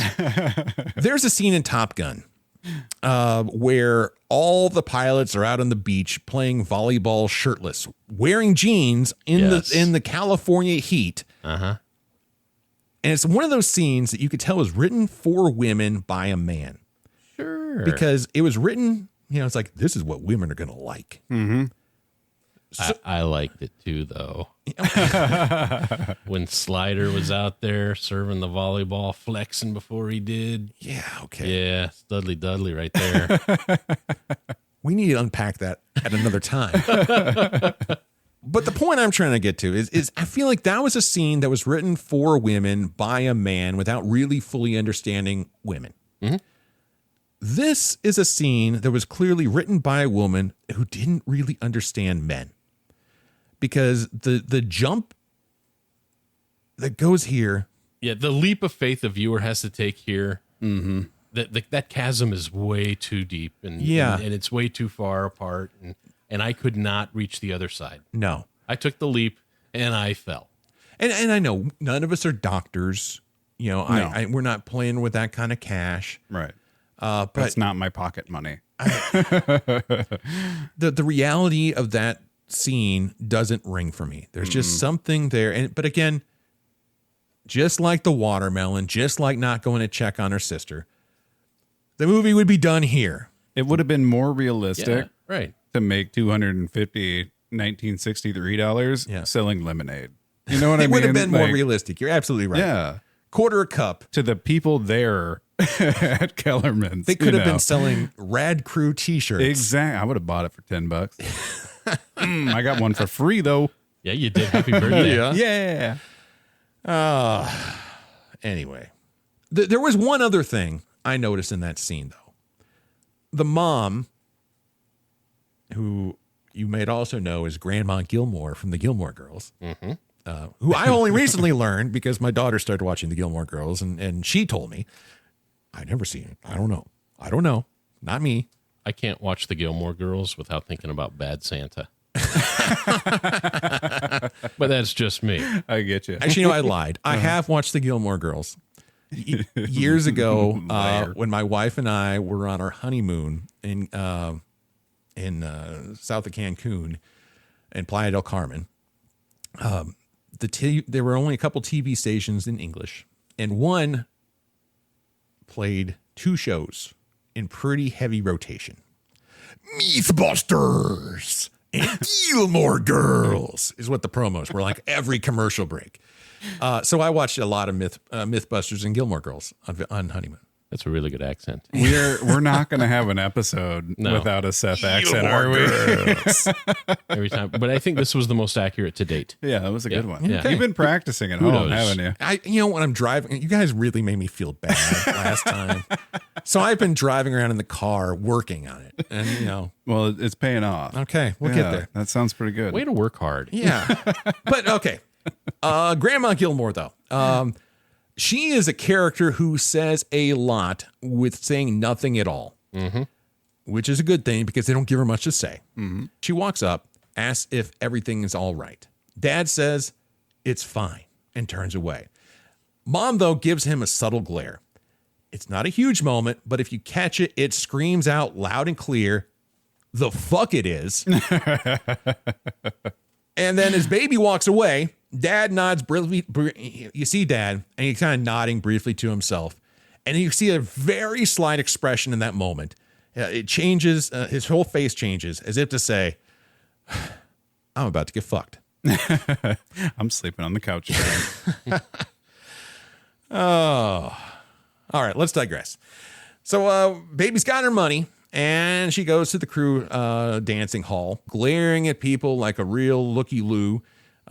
Everyone who, just staring them down. Like, ooh, look at those people dance. All they do is dance. Dance. It's like you work and then you're done with work and you just start dancing and you dance until you pass out and you get up and start all over again. That's all they do. Forks over $250 like it's no big deal at all. But they give her a look when she hands the money over. they know that is several weeks worth of wages. That's a whole summer's worth of work. Yeah. Like Robbie said, I'm not going to spend my whole summer schlepping toasted bagels. Right. To bail her out. And Baby, though, is still completely nonchalant. Like she has no understanding of how much money this really is. For sure. Johnny, of all the possible options he could choose in this moment, chooses to be a dick. Yeah, it takes a real saint to ask daddy. Now, here's the thing, though. Like, now, let's say the three of us are having a conversation. Like we are right now? No, like in the driveway. Okay. Not on microphones. We're sharing a beer in the driveway, and I'm like, man, my car's in the shop, and it's going to cost me $2,600. And one of you guys is like, I'm going to get that for you. You know how hard that would be for me to take from you? Like, I wouldn't be able to take that from you. No. That's $2,600. Mm-hmm. Now I'm in your debt for $2,600. You know what I mean? Like, sure. And that kind of shit lingers. Right.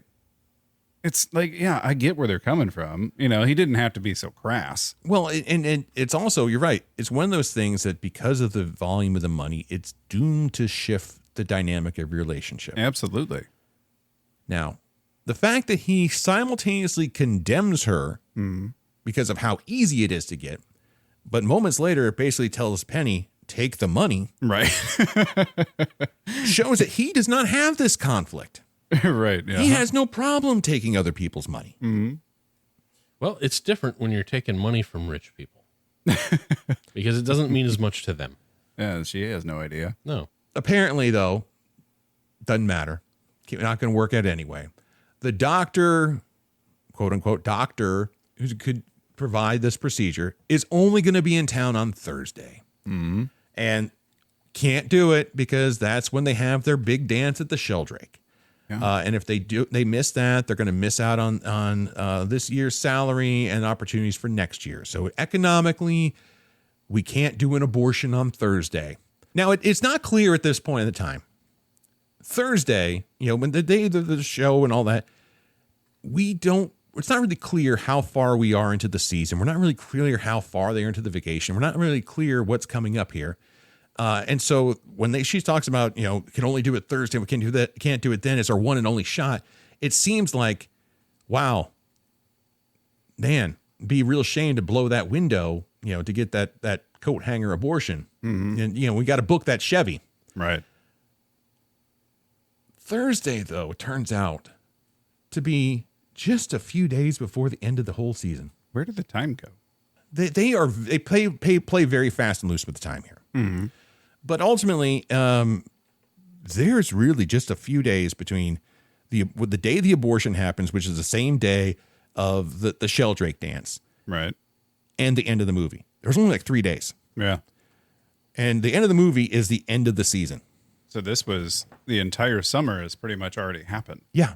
If one adult in this room would have said, well, couldn't we just wait a week?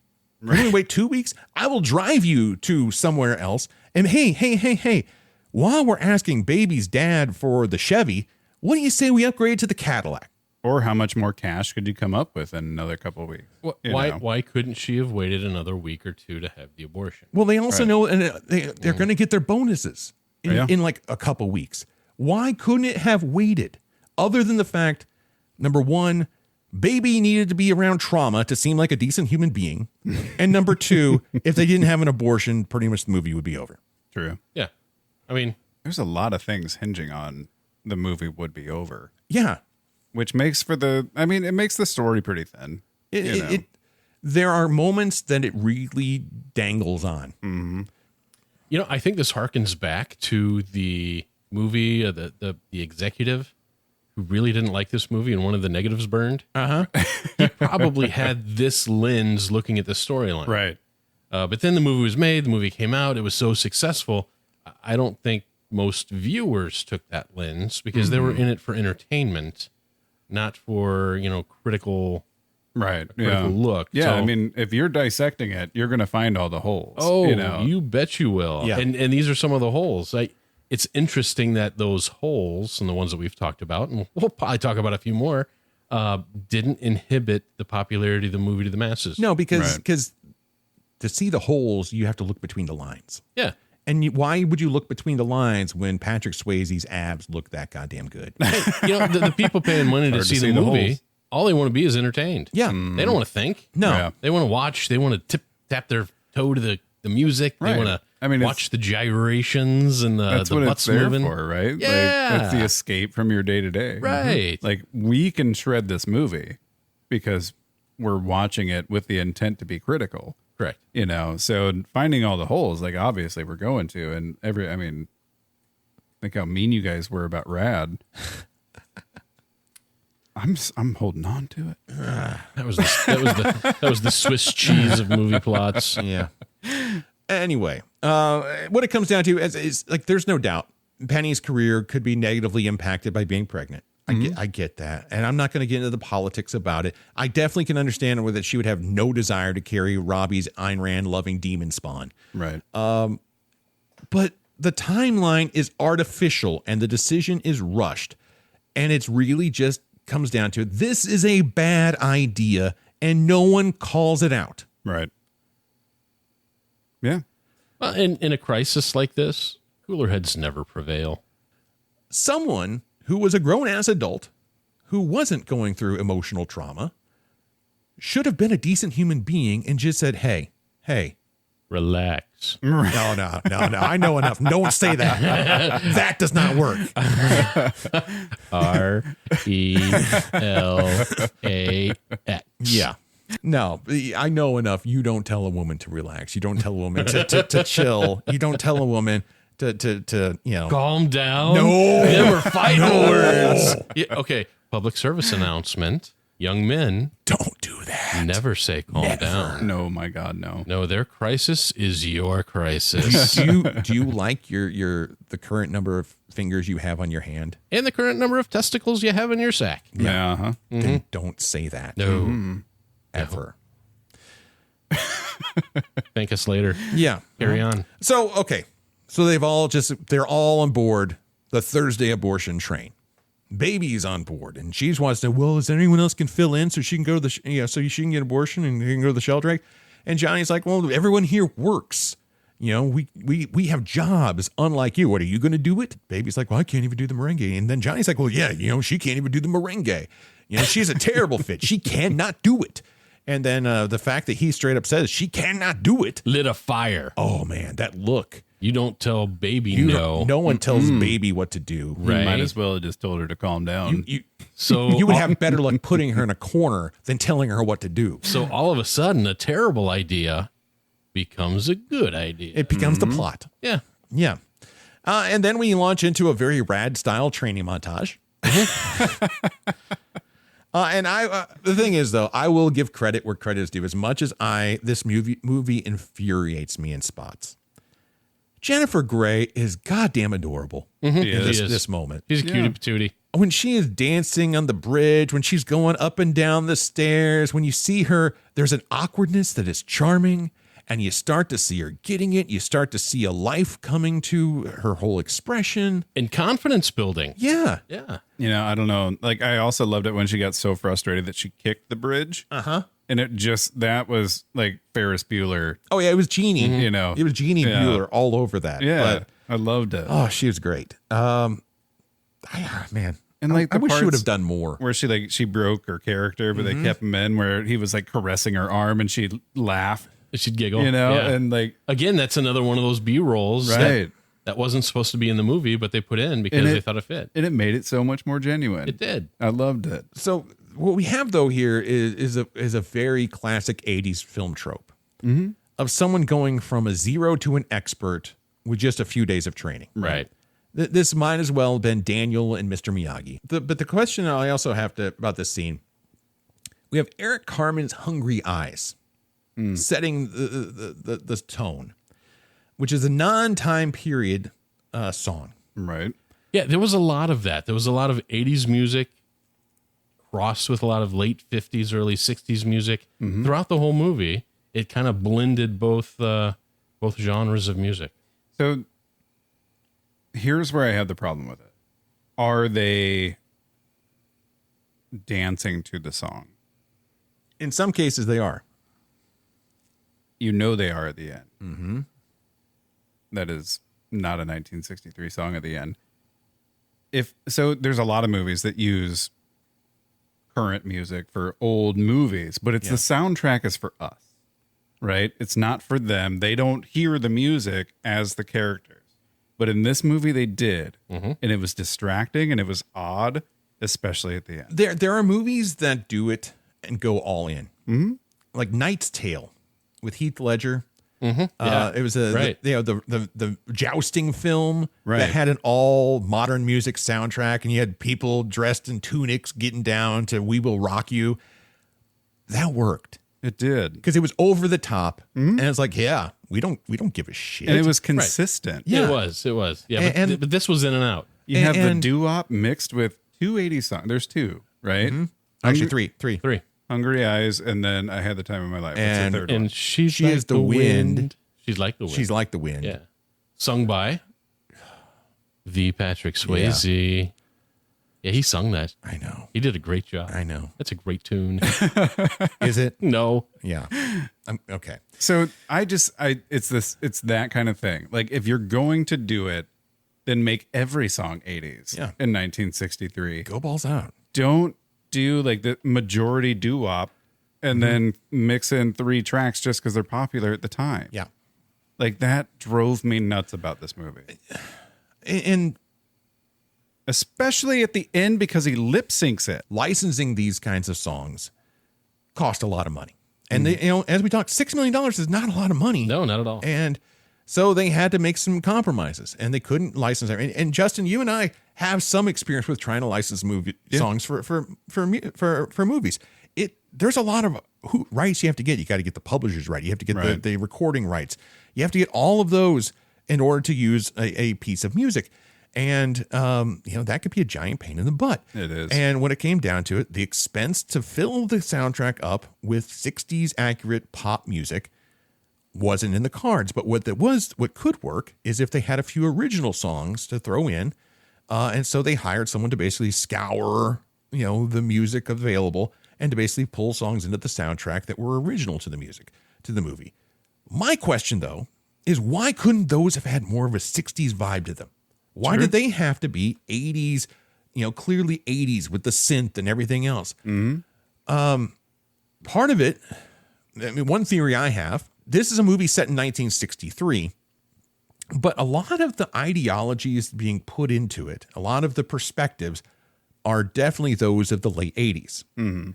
And it feels like, we're almost, by throwing an 80s soundtrack in, we're kind of like priming the pump for the 80s liberalism that we're going to force into a 1960s world. So I guess then my question would be, if you're not going to do the history of what, the Kellermans was all about. Yeah. You blew that off. Then why not just make it set in the 80s? If you want 80s music, then just like either do period music or make it in set it in the 80s. Because they weren't doing week shows in the 80s. This really comes down to week shows. It bugs us. It does. But it obviously didn't bug those. Oh, hell no. Back then. I mean, the soundtrack went double platinum. In fact, it won a Grammy and an Oscar and one more. Something else. Yeah. People's Choice or some other stupid thing. So I know. So people loved it. It's nitpicky. Yeah. It really is. Yeah. It kind of bothered me. It's like, it's I unapologetic. Sure. I totally get it too. And I noticed it also because I'm paying attention to it. Mm-hmm. But I don't think the viewers, when this movie came out and with its soaring popularity, I don't think they could have given a shit. No. Yeah. I'm sure they didn't. Right. Told you I never did any of these dances before. Now it's 1, 2, 3, 4. 1, 2, 3, 4. Now when music starts, you don't dance till the 2. Got it? I don't got it. But I'm glad that they do. It took her a while to get it. She did. Yeah. She got there, though, and things were going along. They continue to train and train and train.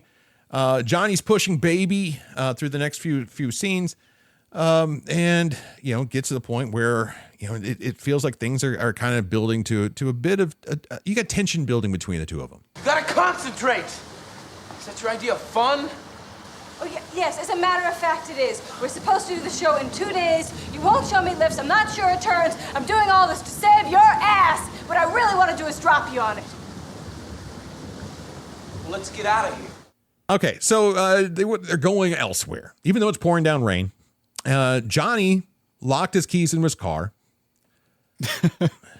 I don't know why this was in the movie. I don't either. It made no sense because who was locking their car in the 60s? Right. And then you locked your keys in your car. Your first response is to vandalize hotel property. Oh, to basically kick open a... He eats that light off that pole, doesn't he? Pulls this post out of the ground and breaks his own window to go drive off. Though the next shot is no longer raining. Right. Couldn't have waited 10 minutes there, Johnny. Anyway. But Baby's response to this stupidity, you're wild. That was cringy. You're wild. That was cringy. They drive off to the woods because why? I guess it's the kind of place when you're a creepy molester kind of guy. That's like where you like to take teenage girls. I don't know. It's all about balance. Something tells me you think he's a creeper.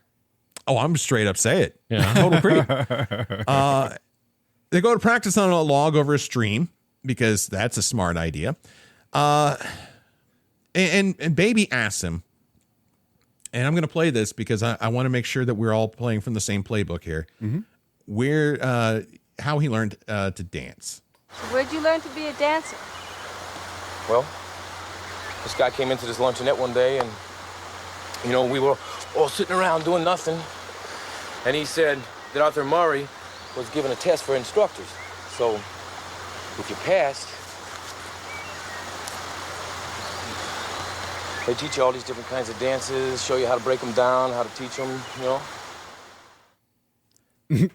Okay. I thought that backstory could have been a little cleaner and a little more believable. All right. I think his backstory was very intentional. She asked him, where did you learn to dance? He gave her a story about getting a job at Arthur Murray as an instructor. As if to sound like, well, I didn't do any dance before this. I was just having lunch one day in a luncheonette and some guy came in and said, hey, you want to learn how to teach people how to dance?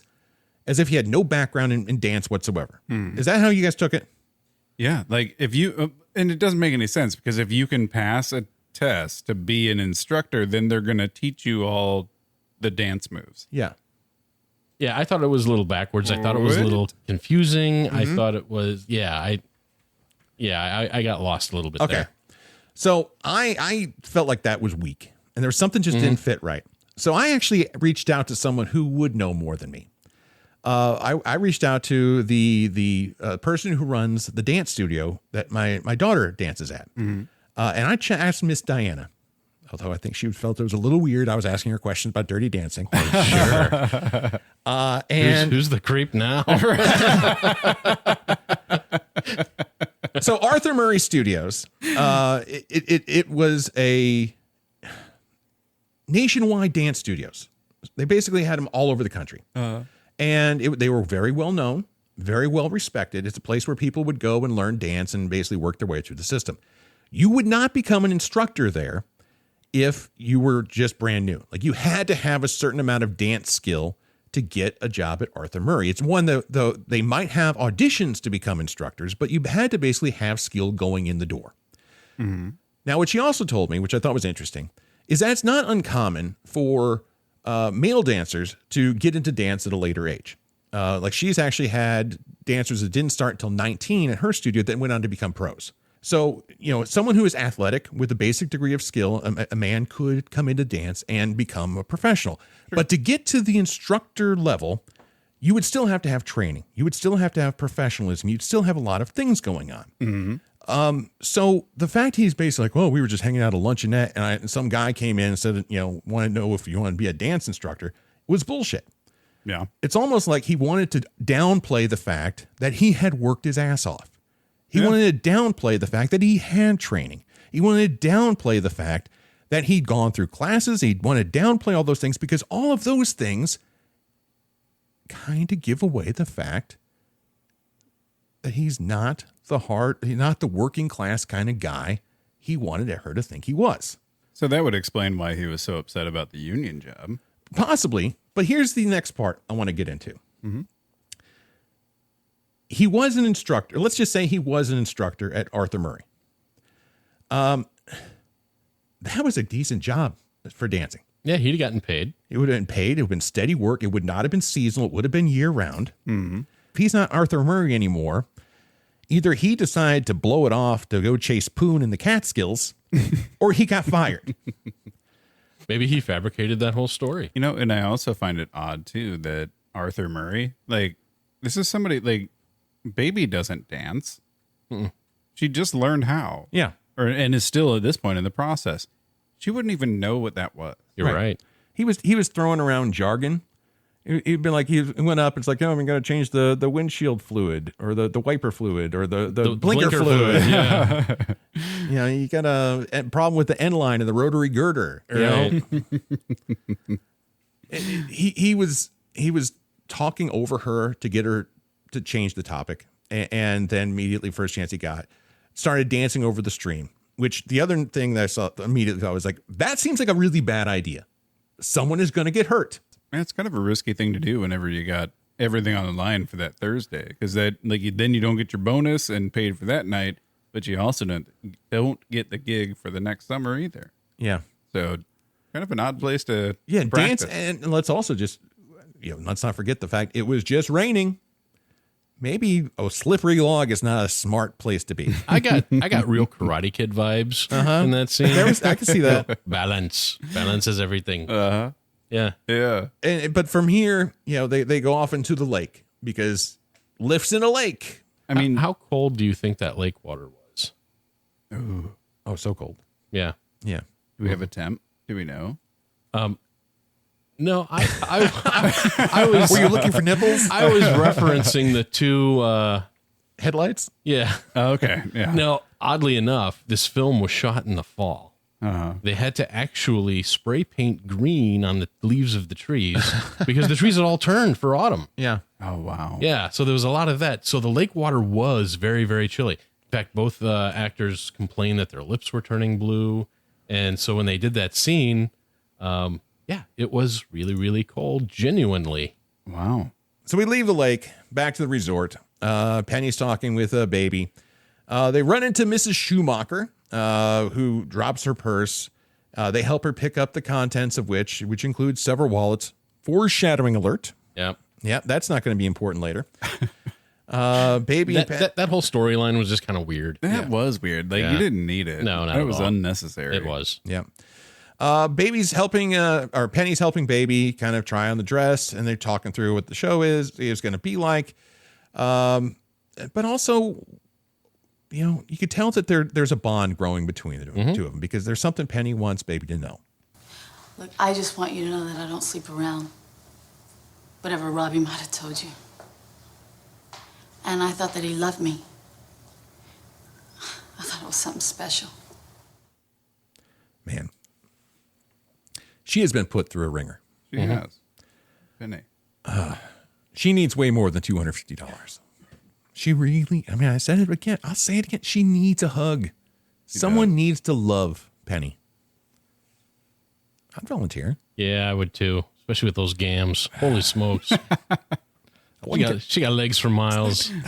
Legs for days. How about that scene when she's dancing with Baby and they're both in the fishnet stockings? Oh, that is a good scene. And the high heels. That's a good one. Yeah. It may have moved. So the big night at the Sheldrake is here. Baby and Johnny take the stage. My notes here are pretty thin. All I had really on this, I thought Mamba Magic was kind of a lame show. There was no magic, just Mamba. But I did think that Baby's mess ups made it a better show and a little bit more entertaining and a little bit more comedic. And that would be something that, like, she was going to do the lift and she stopped and she just started doing the thumbs up dance. Yeah, I thought that was hilarious. I was like, that's great. It's a little bit. I know it was beforehand, but it made me think of Elaine from Seinfeld. Right. Yeah, I got some of that too. Yeah, like it could have, like, their dancing, like all their entertainment could have used some of that comedic timing and some of that comedic just injection, because like Mamba Magic was stupid boring. Yeah. That's one thing throughout, you brought it up. That's one thing throughout the whole movie I wish there was more of, was humor. Yeah, it did. And it did start to drag too. Yeah. And guess who else just happens to be there? Again, foreshadowing alert. The Schumachers. Mm-hmm. That's all I got to say about that. Yeah. So back to Kellerman's, where shit has gone terribly wrong. He didn't use no ether, nothing. I thought you said he was at Real MD. The guy had a dirty knife and a folding table. I could hear her screaming in the hallway, and I swear to God, Johnny, I tried to get in. I tried. This is a messed up scene. It is. And there's just questions I feel about the scene. First, why are all these people just standing around in the room while this is going on? I mean, this girl is suffering. It's private. Yeah. And get out. And they also said they were going to wait to take her anywhere or to call an ambulance. Well, the problem is until if Johnny got back. Well, if they went to the hospital, they would end up having to call, the doctors would call the police because this was an illegal procedure. So she would be committed a crime for getting this. Okay. So, but why do you have to wait for Johnny to get back? Does he have to make the decision for her? Like, I think it was more that she wanted Johnny for support, because even though they weren't romantic partners, they were partners. Mm-hmm. They were emotional partners. They were, known each other since kids. Yeah, I get it, but I mean, like, if I'm laying there dying, I don't need one of you guys. Yeah, I don't like come be there first. Like, hey, finish your dance and then come over. And then maybe we'll talk about taking me to the hospital. Like, it is a situation. She is in pain. Mm-hmm. She is suffering. She needs a doctor. They went with the Chevy. They're regretting it. Yep. And, they need a doctor. Baby just happens to hit no one. Rushes back to their cabin. Wakes up Dad in the middle of the night. Mm-hmm. Who is just a goddamn superhero. Yeah. With a medical bag already packed and ready to go. And, without asking a single question, he runs into action, does not bat an eye, does not criticize. He is sympathetic and he is caring. What great bedside manner. Yeah, absolutely. Mm-hmm. Now, the only thing that I thought was odd, he asked, who is responsible for this girl? Johnny says he is. Dad makes the assumption that Johnny is the a-hole that knocked up Penny and got her the abortion. Exactly. Yeah. So, but Dad is in the midst of rendering life-saving aid, while Baby is consoling Johnny. But Dad sees this, and his look says it all. Even with groggy eyes, Dr. Houseman can see exactly what's going on between his daughter and Johnny. Yeah. And he ain't feeling it. I think he's just a dad worried about his daughter. He doesn't want her falling into the wrong crowd. Yeah. He's got Johnny pegged as a bad boy, and rightfully so from his perspective. That's what I would assume too. Mm-hmm. And he doesn't want his daughter to associate with that. He's still trying to protect her. Mm-hmm. Well, yeah, and then you throw in emotions running high in general. I mean, come on. Yeah. This isn't a big shock. It's not a giant leap that he would be feeling a certain way. And nobody told Doctor the backstory. Nobody told him. Right. So he can only go off of what he thinks, sees, and assumes. And I can't fault him for that. No. Yeah. But he saves the day. He is the hero. As Dad and Baby are walking back to their cabin, they stop, and Dad basically tells Baby not to spend any more time with those people anymore. Mm-hmm. You could take it multiple ways. You could look at it in terms of just the class. These are lower class kind of people. You could say, if you wanted to, don't hang out with non-Jewish people anymore. I have probably said this before about some of my daughter's friends who she's gotten in trouble with. Like, you were not to spend any more time with that girl or those people. Yeah. And it's just something that Dad says when it's like, sure, these people are a bad influence. I don't like where they're taking you. And I didn't think that comment was either race or class motivated. I thought it was, I don't want you around people who think that's okay. Well, I think that the comment stuck with Baby, though, because it's brought up back later and almost thrown in his face. Mm-hmm. But yeah, it just really, there are levels. Yeah. Pick whichever level you want. None of them are probably wrong. But yeah, he is pissed, and I think he has every right to be. Yes, he does. I almost said absolutely, but I didn't. I said, yes, he does. Yes, he does. Got it. But Dad promises he won't tell Mom. But he basically says, you stay away. Baby, though, chooses not to listen at all. Goes to see Johnny instead because, she knows more than Dad does. Yeah, I thought, this really dramatic and revealing conversation about Baby's feelings for Johnny. Thought it was funny how then it turned into another dance because he always got to dance. But then the butt stroking started. And they were trading butt strokes. Baby started it. Baby initiated the butt stroking. That she did. And then we got naked. What are we doing here? That's a big fly. Holy shit, that's huge.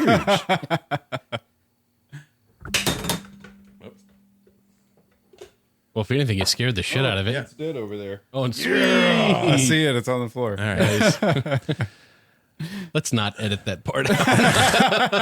Let the listeners think, what the hell's going on? What happened? Yes.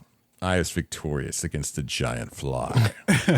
I thought this movie would have been just as good without knowing that Baby and Johnny became intimate. Right. Could have been. I think you could have taken that out and the movie would have been just fine. Well, they also did it very oddly, too. Because, okay, so the day after was really awkward. They have a family breakfast. Right. Where it's Dad and Baby and Lisa and Mom all sitting there. And, no one's saying anything. And that, to me, next to the Baby coming to the putting green to ask for money, this was the most unrealistic moment of the movie. Because there ain't no way this many people are sitting uncomfortably in silence and a mom not asking, what's up? Right. That just doesn't click true. Yeah. I think the mom knows a whole lot more than she's letting on. Yeah. you get a sense of that at the very end of the movie. Mm-hmm.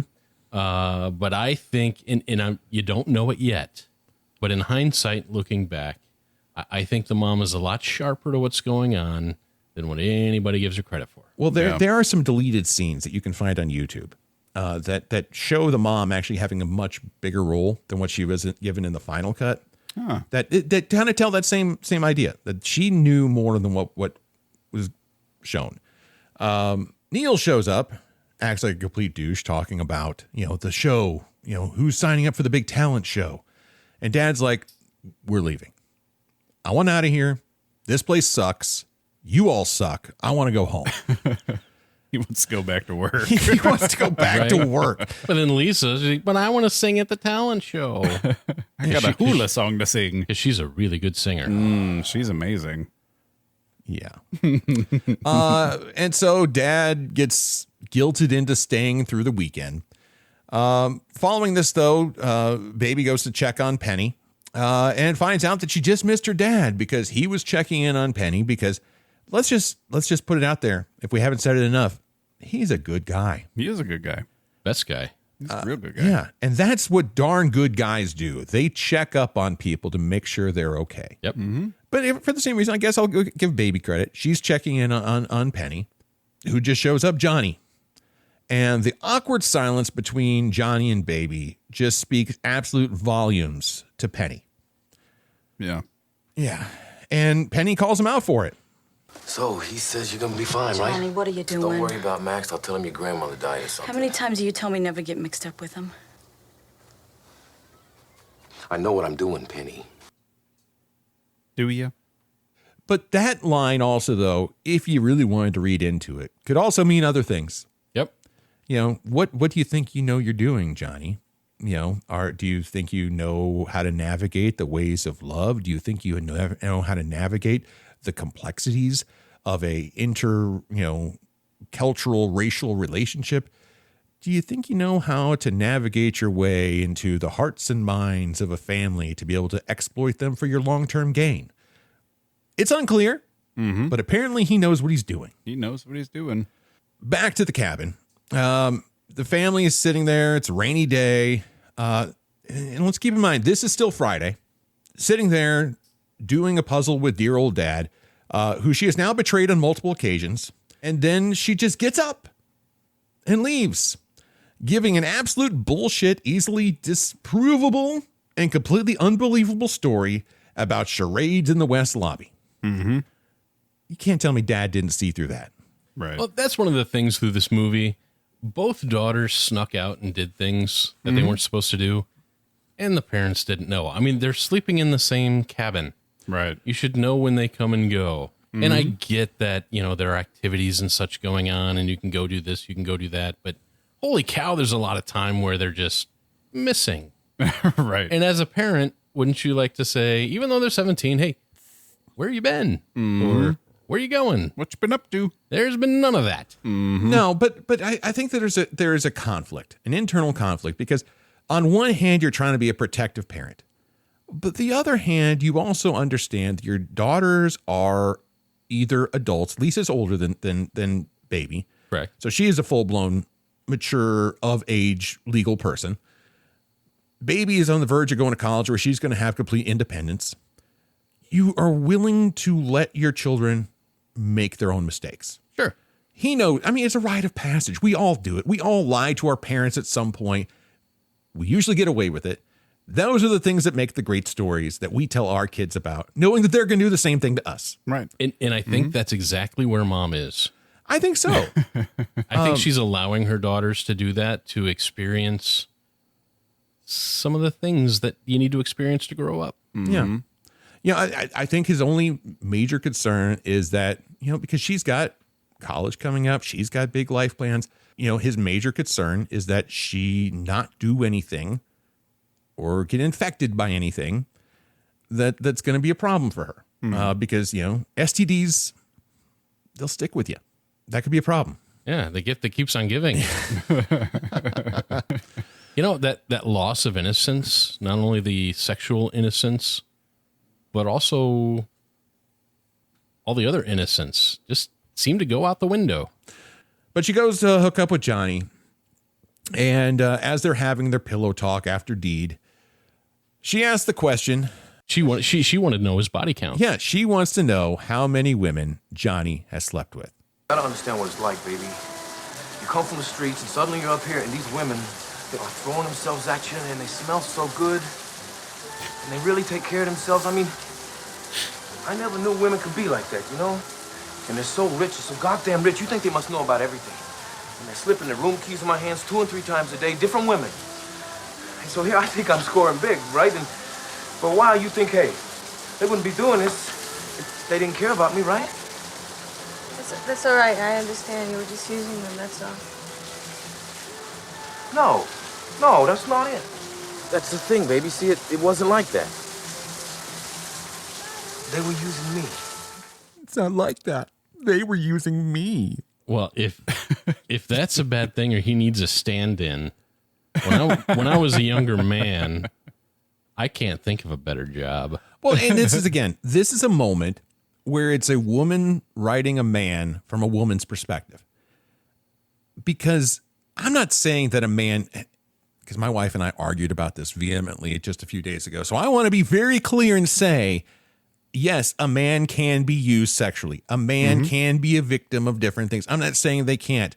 What I am saying is this man was not. He was a willing participant. And even if, regardless of whether you want to talk about his being used or not, what we're totally glossing over here, Johnny just confessed to being a paid sex worker. Yeah, he really did. It's a good gig if you can get it. 2 to 3 times a day. Right? How does he not have that extra cash coming in? I mean, these ladies are shoving diamonds in his pockets, right? Diamonds. Yeah. And this opens up a whole brand new can of worms. Because now, I know you guys have probably been bored with me getting into historical context, but I'm going back there. I'll give you one more. Okay. 1963, again, like I mentioned, we are 18 years separated from this point and the end of World War II. World War II, a lot of soldiers went abroad, were stationed in Europe, stationed all over the world. They would have these furloughs. They'd have these basically weekends out and about in different cities. Opportunities to hook up with all kinds of different people, and who knows how many people they'd hooked up. And as we have learned And through sex ed, every person if you sleep with one person, you've actually had sex with all the people they've had sex with too. And so a lot of those soldiers came back to the United States because even though they were provided with condoms and means to protect themselves, were not particularly great about using them, and certainly weren't well trained on how to use them. And so a lot of these soldiers came back with some form of venereal disease. It was very actually not uncommon at all. And a lot of these STD cases, and by actually, let me get into specifics. By 1944, 350,000 new STD cases per year were being reported in the U.S. Army alone. So if basically we have all these soldiers coming back from World War II riddled with STDs. War is hell. Yeah. And many men ultimately end up coming back from overseas with untreated or recurring various different kinds of venereal diseases, especially herpes, syphilis, and gonorrhea. Herpes is a particular issue because it is transmissible even if you do wear a condom, because it's basically from skin to skin contact. The other two can be stopped by or prevented, but it's not 100%. So it is still very spreadable. So the reason I bring this up is we have all the people who are coming to Kellerman's. Many of them probably were soldiers in World War II.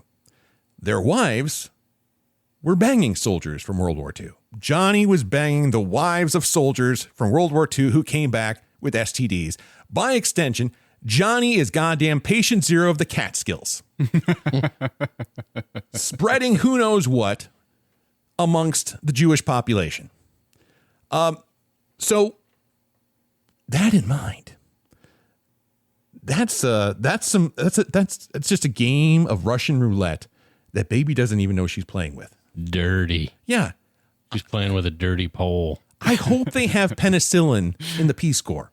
Well, her dad's a doctor. Her dad has it on him right now. Probably does. So basically what we're coming down to is possibly baby is now just a walking venereal disease. She's a petri dish. She may or may not. I mean, be. there are landmines. She's dodging. How about that? Right. But, he dumps this bomb on baby. It's like, hey, I hook up with chicks for money, but it's okay because they're using me. And he totally deflects, as a con artist would, by changing the subject. Baby, what's your real name? And then she, it's like, oh, my name is Frances. I was named for the first woman on the cabinet. And his response is, that's a real grown name. Mm-hmm. Yeah, compared to baby, it absolutely is. It's a groan. I lied. Frances Perkins, in case you're curious, who baby was named after, was the Secretary of Labor under FDR, so architect of the New Deal and responsible for establishing Social Security and enacting minimum wage laws and pushing for workers' rights and safety regulations. So that's who she was named after. Nerd time's over. Yeah. I wasn't curious. But I think but again, this is important because this is thrown out. There was a line of dialogue that was put in there for a reason.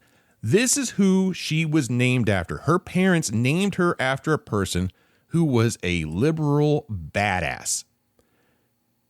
When you name a child something, you name them that for a reason. This is who they want her to be, not, whatever else she thinks they want her to be. They don't want her to be Baby Castle. Yeah, no. For multiple reasons, including the potential risk of VD. Anyway, after this, baby apparently goes back to the cabin with the family. She's lying in the room with Lisa. And Lisa says she's going to go all the way to Robbie. But baby says, don't do it with someone like him. Wait for someone you love. Hypocrite much? I think she loves Johnny Castle. You don't know what love is. Granted, she probably doesn't even know what love is. Probably not. But she thinks she loves Johnny Castle. She knows what a dirtbag Robbie is. Is Johnny that much better? He's nicer. I mean, he gets better PR. Definitely has a better soundtrack. He's a better dancer. Yeah. But, I mean, he's not, I give him credit. He's not carrying around the fountainhead. But I don't think he was a good guy. He was a good guy in bed, but that doesn't make you a good guy. He was a good guy on the dance floor. Well, yeah, I give you that. The guy had moves. Hips were hypnotic. Right. Mesmerizing. But, yeah. So from here, we go to a scene that my wife loves this scene. The whole lover boy lip syncing scene, crawling on the floor. Mm-hmm. So when they were crawling on the floor, this was actually a warm up for a scene. So this is another one of those B-roll. Oh, no kidding. Shots. Yeah. They were actually doing warm up exercises to get into the next scene. Oh, that's kind of cool. But Neil shows up and he wants to change things up for the final show. Instead of the mambo, he wants the pachanga. I don't even know what a pachanga is. I don't either. I have no idea, but Neil is very confident that it's a great idea. Either he changes it or he gets fired. Right. Yeah. Because Neil's a dick. Right. So from here, they storm back to the crew quarters. Johnny's acting all indignant, like he's a tortured artist and no one gets him and no one understands him. And in this moment, he's talking about, his new ideas. And I don't know if you guys felt the same way, but I flashed to the scene in Elf where Buddy is in the mailroom and he's talking to the guy and they're lying on the they're lying on the table. Yeah, and he's like, no one, I have great ideas. No one listens to my great ideas. Oh, good old Buddy. Yeah. And so ultimately, Johnny's a brooding asshole. And he complains that he's got his dad lined up a union job, a decent union job, good paying, steady work, lower chance of syphilis, but totally below Johnny and what Johnny wants and Johnny dreams of. We see, Dad and Lisa pop out with Robbie, and they have to hide because Baby doesn't want to see him. And Johnny gets all indignant about this. Mm-hmm. Yeah, he's upset. Yeah, totally pissed. Fight harder, huh? I don't see you fighting so hard, baby. I don't see you running up to Daddy telling him I'm your guy. I will. With my father, it's complicated. I will tell him. I don't believe you, baby. I don't think that you ever had any intention of telling him. And then Johnny storms off like the little bitch that he is. Am I being too harsh? Yeah, you really don't like Johnny. I hate Johnny. You really hate Johnny. I've been harboring hatred for Johnny for 20 years, and I've just been so excited to just dump it all out at once. Yeah? Yeah. This is a cathartic for me. I'm sorry if it's boring for you. No, I mean, I'm glad you're feeling better. Yeah, I'm getting there. Yeah? I'm working through it. Yeah. So Baby goes hunting down Johnny, finds him at Penny's cabin. Robbie sees him together, makes a comment about how, it's okay, baby, I went slumming too. And then Johnny, again, processes things just as any mature adult would. Oh, Johnny!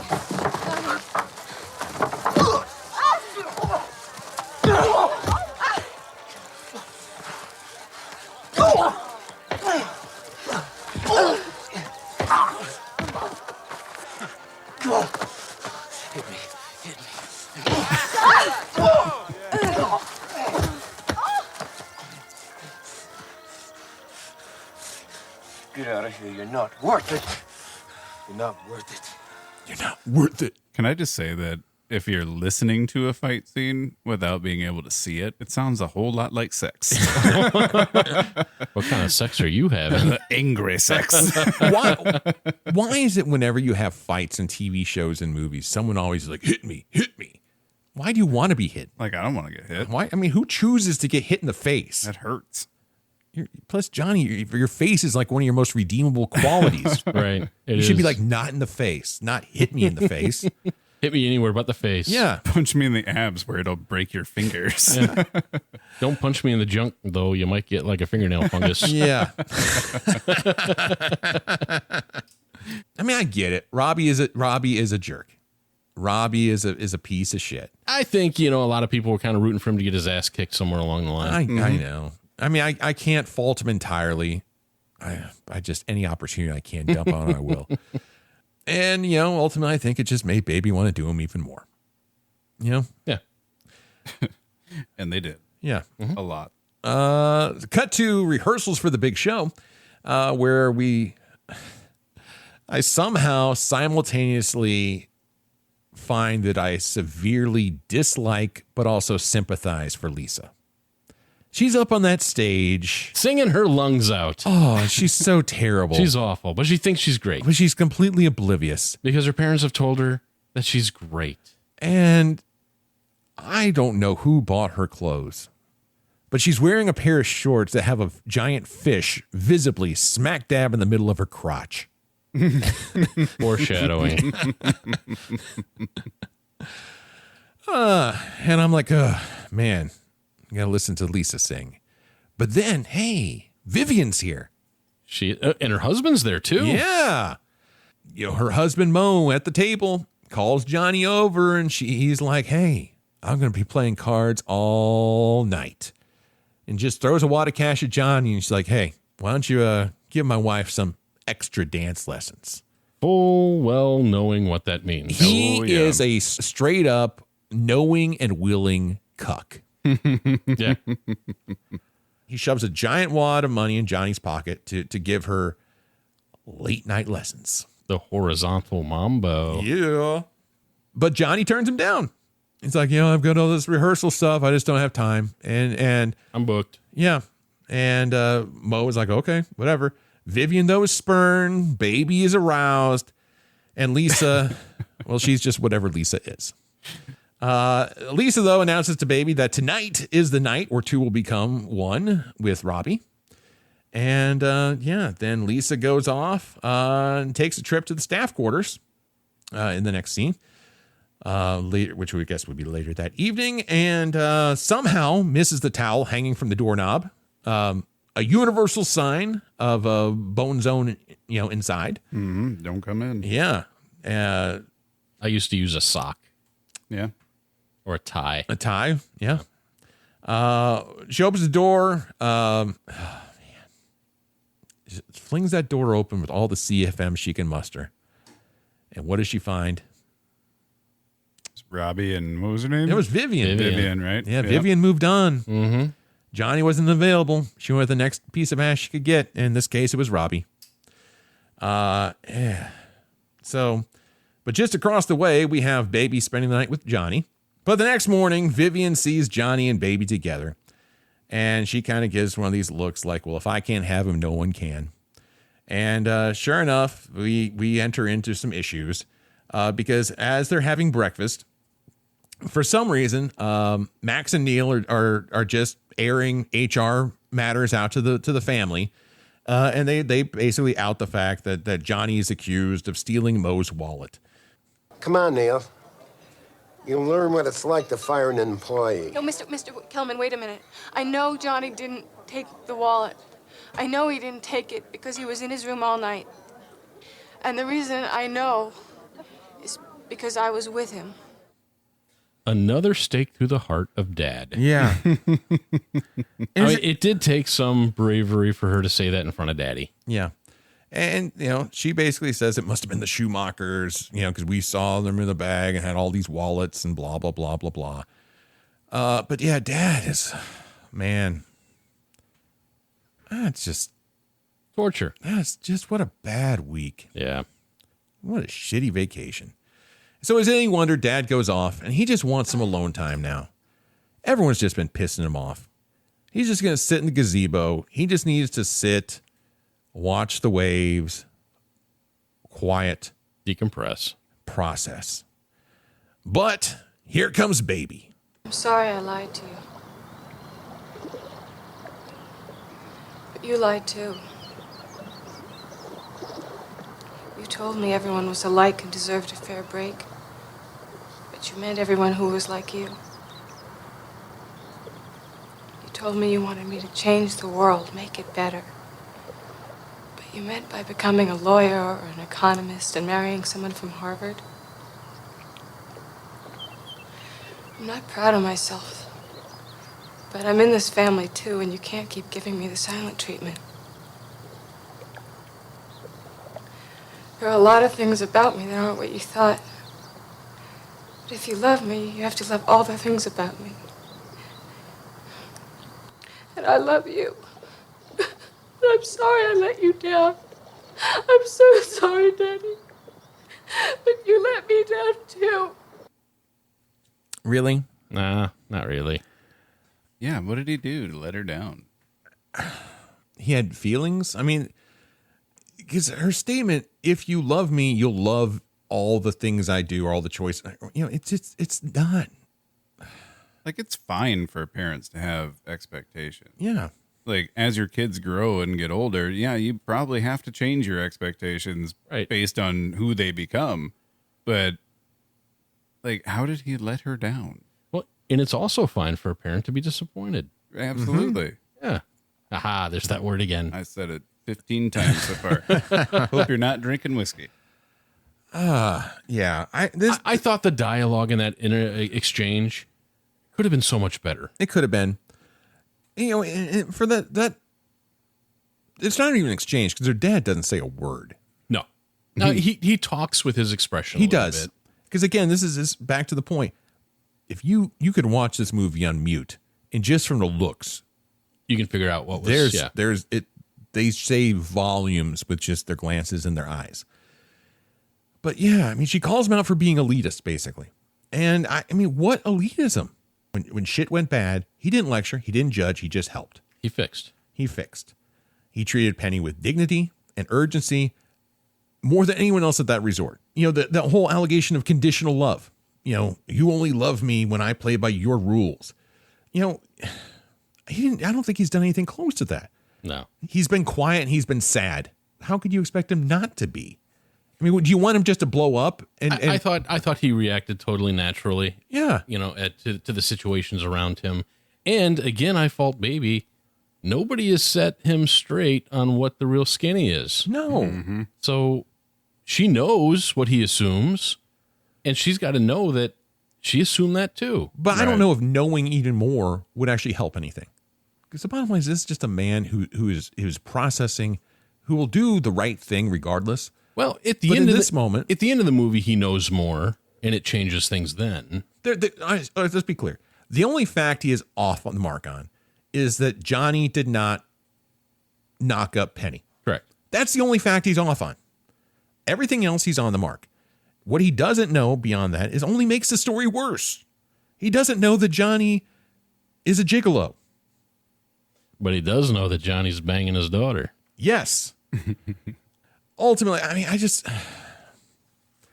I don't get her indignation in this moment. At least she finally said something to try and stick up for herself, and she tried to address the elephant in the room. She did it totally wrong. Yeah. But it showed some guts to approach and try and have that conversation. I mean, there is something there. Even though it was wrong, it was kind of inaccurate, and she painted herself as the martyr when she really isn't. She's the instigator. Right. But it did take some gumption to try and make peace. Be that fixer that she always wanted to be. She tried to do something, and that is something. It is something. You are absolutely correct. Maybe the wrong thing. Maybe. But it's a thing. Yeah. Okay, well, moving a little bit past that. So Johnny gets fired. Yeah. Finds out that he didn't steal the wallet, but now the cat's out of the bag that he was banging a patron. Uh-huh. And that's rules for termination. Johnny decides for some reason to go talk to Baby's dad. Mm-hmm. Set him straight. Give him one more chance. Look, I'm going anyway, and I know what you must be thinking. You don't know anything about me. Anything at all. I know you want Baby to be like you. You know, the kind of person that does things to make other people look up to them. Well, Dr. Houseman, Baby is like that. I mean, if you could just see... Don't you tell me what to see.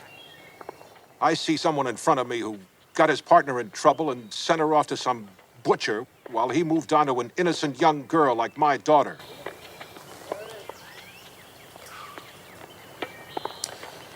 Yeah, I guess that's what you would see. You know, Johnny makes a comment in here. I know you want Baby to be like you, the kind of person who does things to make other people look up to them. Like, you're a doctor and you save people's lives because you want other people to look up to you. I think we're really dissecting this way too hard. I think here's the deal. He didn't say it well because he's not a well-educated... A writer wrote the words, an actor spoke the words, a director kept the words. These are the words. Uh-huh. So if these are the words, they're subject to dissection. Well, and this is the way he said it. And he said get your dirty scalpel out and go to town. He said it plain and simple that you want your daughter to be someone who does good things so people will look up to her. And that's not it. He wants his daughter to do good things for the sake of doing good things. And Johnny's perspective that the reason you should do good things is so people look up to you is bullshit. I thought it was a compliment. All right. But then again, I don't have an innate hatred here. I mean, I'm just seeing what's there. Oh, and go right ahead. Absolutely. All right. Oh, I said it. I think there you go. Ooh, I said the A word. Okay. So yeah, anyway, Johnny leaves. And I did appreciate this scene when he's getting ready to drive off and he and Baby are saying their goodbyes. Okay. I was anticipating a boo-hoo fest. But I think they both at that moment kind of understood what happened. And thanks for the experience. I'm not here for a long time, just a good time. Yeah. So I thought it was actually refreshing that goodbye was not this drawn out, weepy, heartfelt, boo-hoo, exhibition. I thought it was odd. Yeah.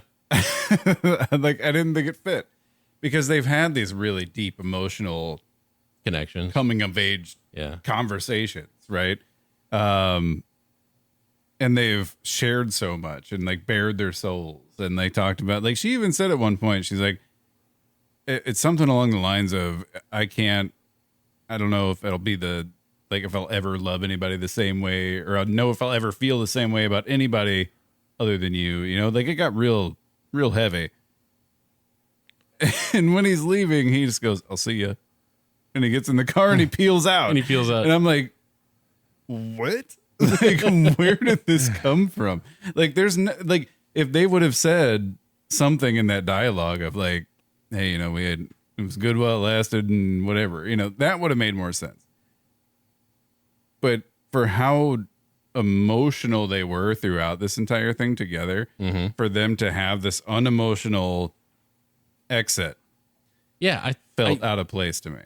I can see that. And I just appreciated the fact that it didn't draw on. No, I get that. It wasn't a cry fest. Because at this point, this is whenever I was like, man, get this movie over with. Yeah, I'm with you. Like, I'm with you. When he left, I was like, can we just be done? I knew the big scene was coming. Right. But I was like, that'd be great if we just stopped it right here because I am done with watching this. So I thought it was refreshing that it was fairly quick.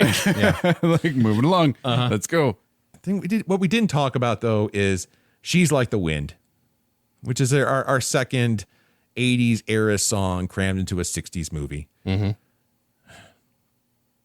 Sung by Patrick Swayze. Yeah. Yeah. Now, was that one for the soundtrack, or was that one that the people on screen, like the actors in the movie, were listening to? Nobody danced to it. They had it. It was playing in the background when he was driving away. They were playing while they were talking and then while he drove away. And so that to me makes sense. Like, that's acceptable for a period movie where you can use like current modern music as long as it's not the people in the movie that are hearing it. Yeah. You know what I mean? Like, so that one didn't bother me as bad as the other two. So Johnny's now gone. Baby sulks, stares off in the distance. And there's a moment that this is one of those deleted scenes that if you go, you can track them down on YouTube. In this deleted scene, Baby's mom comes up to her and it's like, when I was young, before I married your dad, I had a relationship with a boy. The difference is I didn't ruin the whole family when it broke up. I'm like, damn, Mom. Yeah, that's harsh, Mom. Mom's smart. Dropping the hammer. And I wish I would have stayed in, but it didn't. And then finally, Kellerman's closing show. We get horrible singing. We get boring people. And we get Lisa being Lisa. So Neil's song about Kellerman's really solidified to me just how lame Kellerman's really is. I kept thinking the same thing. They have their own theme song. Right. Yeah. Like all your shitty activities led up to this song that just encompassed the shittiness of your entire place. Yep. Like this was it. It's like a terrible iteration of Old Lang Syne to, join hearts and hands. Yeah. As performed by a dental drill. Yeah. It was awful. Yeah. And as such, we get this look from Dad of absolute just pain. He knows, though, that this shit show is almost over. Just keep it together a little bit longer, Jake. And you'll be back at home, in the doctor's office before you know it. Back in your peaceful place at work. Sniffing ether to make it all go away. It's all just going to be a feverish ether dream before you know it. Right. Hopefully. Could you imagine if he was like an ER doctor and he's like craving to go back to the ER just to get away from this shit Just show? for the peace and quiet of trauma. If I could just see another dismemberment, I'd be happy. Right. Yeah. Hell of a lot better than this. Yeah. But Jake then he sees Robbie, wants to go and give him a tip and wish him well. And yeah. Good luck in medical school, son. And I wanted to thank you for your help with the Penny situation. Because we've all gotten into messes like these. What? I thought Baby told you. Look, I'm not sure. I mean, Penny said so, but with girls like that, they're liable to pin it on any guy around. Yeah. What a piece of shit. Yeah. Mm-hmm. And Jake takes a tip back. So now he knows that Robbie is the piece of shit that knocked up Penny. And he knows he dodged a bullet with that one, and he won't have to deal with at least that particular piece of shit in his family. Mm-hmm. So, and that he's got that going for him, which is nice. Johnny shows up despite being fired. He's back and wearing his leather. Yeah. Looking so cool. Oh, so dope. Yep. Yeah. Walks up all cocksure full of himself, acting like, he's just been the victim of the world, acting like Baby's the most oppressed person on the planet, stomps up to the table. Nobody puts Baby in a corner. The worst line in the movie. I mean, what does it even mean? She wasn't even in a corner. Not really. There was just a little piece jutting out from the wall. It was like a column. Beyond that, between a column and a wall. Yeah. She's honestly, that was a weird line. If anything, she's sitting at the best seat at the table. It's the only seat of the table that has a clear view of the stage without having to turn your neck in some weird freaking way. That to me sounds like the worst seat at the table because you're watching Neil sing a song about Kellerman. No, that's true. Fair enough. And I hated the fact that line became so culturally significant. Oh yeah, what that's an an awful shitty line. Ass line for everyone to keep saying all everyone, the time. And the thing is, what I love is that everyone affiliated with the movie knows it's a bad line. Patrick Swayze said it was a crappy line. The writer said it was a crappy line. But and the writer wrote it. Yeah. Johnny goes up on stage, basically says, it's always been my job to do the last dance of the blah blah blah. I don't even care. Just go home. But basically he acts like he didn't get fired and acts like someone just told him don't show up to do the last dance. And it's like, basically says, I'm going to do my dance my way, the way I want to do it. I'm going to do it with my partner, and calls up, and calls her by her name, calls her Frances, and Dad, starts to stand up and Mom's like, hold on, Jake. And she, calms him down. And then they start the dancing. I'm not going to rant about the song. Like, I've already done it. But there is a part in there that I thought was really funny. It's Kellerman. And he's talking to, who's the conductor? Tito. Talking to Tito. And he says, do you have the sheet music on this stuff? Yeah, well, and it's like, no, it's 1963 and it didn't come out until 1987. So how does Tito have the sheet music for this stuff? Regardless of the fact, the plot of this film at so many points, as we've talked about, hung on single moments. Mm-hmm. That if one person had just done one thing they should have done instead, this movie would never happen. If they would have used common sense. If they would have used common sense. But, up until this point, the movie, at least, regardless of what your viewpoints were, and yes, they did play fast and loose with the politics of the time, but the movie was plausible. until this point. Because, yeah, not only do we have a 1980s soundtrack that they're singing along with, not only do we have everyone jumping up, not only do we have all these other things going on, we have the staff coming in, full-blown choreography.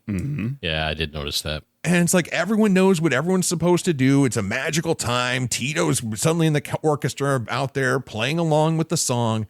All this shit's going on. Max is suddenly all excited. Old lady lesbians are dancing together. Everyone's having a great time.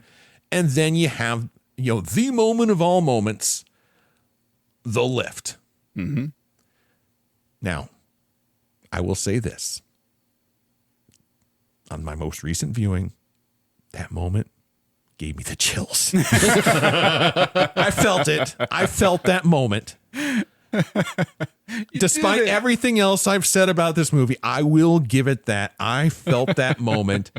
Though overall, man, that moment, that scene is. Well, the dancing didn't just save the Houseman family; it saved you too. It did. It saved the day. Yeah. For everyone who watched it. Well, so they're dancing. And another part of that I did love when everyone starts coming in, Penny grabs Dr. Houseman to go and dance with him. I saw that. That's such a nice moment. It was a nice moment. Yeah. Two really good people. Yeah. Her way of saying thank you for taking such good care. Yes. But Baby and Johnny are heading out the door to go do something. And Dad stops them. I know you weren't the one who got Penny in trouble. Yeah. When I'm wrong, I say I'm wrong. And he doesn't just do that, which is a lot, because quite frankly, right, even just that's being a grown-ass man. He tells Baby, you looked wonderful. Because he's a good dad. And to be fair, she did. Yeah. Now, will he ever put his arm around Johnny? No, I don't think so. Because, while he's a good dad and a decent man, he's also a smart man. And I just don't see him going there. But unless he needs his house painted. Yeah. Now, he clearly loves his daughter no matter what. But you better be damn sure they're making a stop by the clinic as soon as they get back in the city. Oh, she's getting a shot of penicillin in the butt before she even gets to the car. Right, exactly. Yeah. You're not spreading that in the car. No. We're not breathing that air. No. So, wow. That's the end of the movie. That is. Yeah. We've covered a lot of ground. We made it. Yeah. We made it. So we ready for some final thoughts? Yes, let's do this thing. Justin, you want to kick us off? Yeah, it's going to be short. Let's do it. Like I said, I watched it today. It was fine. I won't ever watch this again. I have no intentions of it. I could see how if someone was a big fan of, it's not a rom-com because it's not funny. The teen dramas, right? Like if they love teen dramas, I'm sure they could sit down and watch this today and like it or love it. It's just not for me. There was the plots, they had holes. The story was thin. We picked it apart like crazy.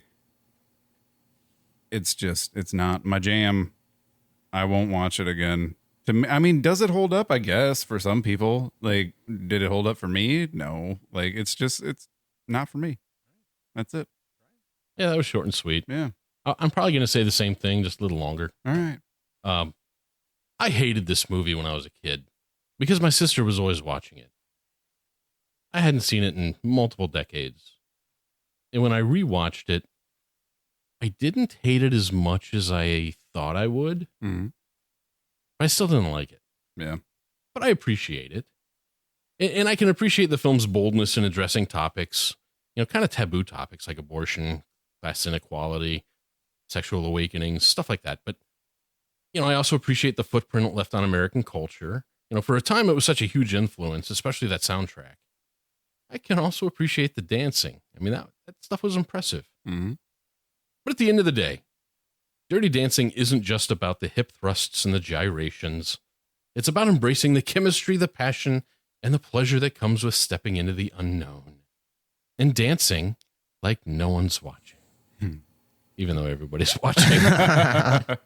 Beyond the lust and the lift, Dirty Dancing stands as a cultural milestone. It invites us to reflect on the ways we grow, change, and break free from constraints. It's a story about finding joy in the moments of our lives, stepping into the unknown with confidence, and, of course, having the time of your life. As a period piece, this film holds up because period pieces typically do. For those that like this type of romantic dance struggle trope, enjoy it. Please. Enjoy it enough so the rest of us don't have to. Oh, you're right. That was longer. Yeah. But it's pretty much the same thing. Yeah. Mm-hmm. I like it. All right. Well, to quote the great philosopher, Obi-Wan Kenobi, many of the truths we cling to depend greatly on our own point of view. And that is absolutely the case with Dirty Dancing. If you view Dirty Dancing only as a romance, it is a great movie. The chemistry is fire, the soundtrack iconic, and the dancing still brought tears to my wife's eyes. It delivers peak fantasy payoff, and if you turn your brain off and just let your heart drive, it is a darn good time. And both my wife and my daughter wanted to make sure both of you guys know they think this movie holds up. For them. For them. Now, if you look at this movie from a slightly different perspective, it has red flags all over it. So if you watch with any awareness of context, culture, or consequence, this movie frays to the point of falling apart. It is a time capsule, a wishful rewrite, but god damn it, it sticks to lift. And that gives me chills. I don't know. I'm on the fence. I bitched a lot. I complain a lot. And yeah, I really hate Johnny. But I'm on the fence. And if it's on TV and my wife's watching it, I might actually sit down. Wow. But only so we can just make fun of it more in front of her. I don't know. You've grown a lot, Seth. Yeah. I'm proud of you. Well, I've had an arc. Yeah. I started off just all naive. In 4 hours, you turned it all around. Yeah. You just put your pickle on everybody's plate, college boy, and leave the hard stuff to me. And that's a wrap on this episode of the Regular Guy Movie Show. We've broken it down, debated the highs and lows, and now it's your turn. What are your thoughts about Dirty Dancing? Did we get it right? Or are we way off the mark? Was this episode absolute trash and we should all burn in hell for daring to challenge such a beloved classic? Let us know by leaving a comment and adding your 2 cents to the conversation. And if you enjoyed this episode, be sure to subscribe and leave us a review. If you have a movie you want us to talk about, let us know. Head on over to regularguymovieshow.com and click the Suggest a Movie link. We might just give it a gander in a future episode. And while you're there, check out our blog and listen to our past episodes. You can also follow us on all the socials. Look for the links in the show notes. Thanks for hanging out with us, and as always, be kind, rewind. The Regular Guy Movie Show, talking flicks. Here we go!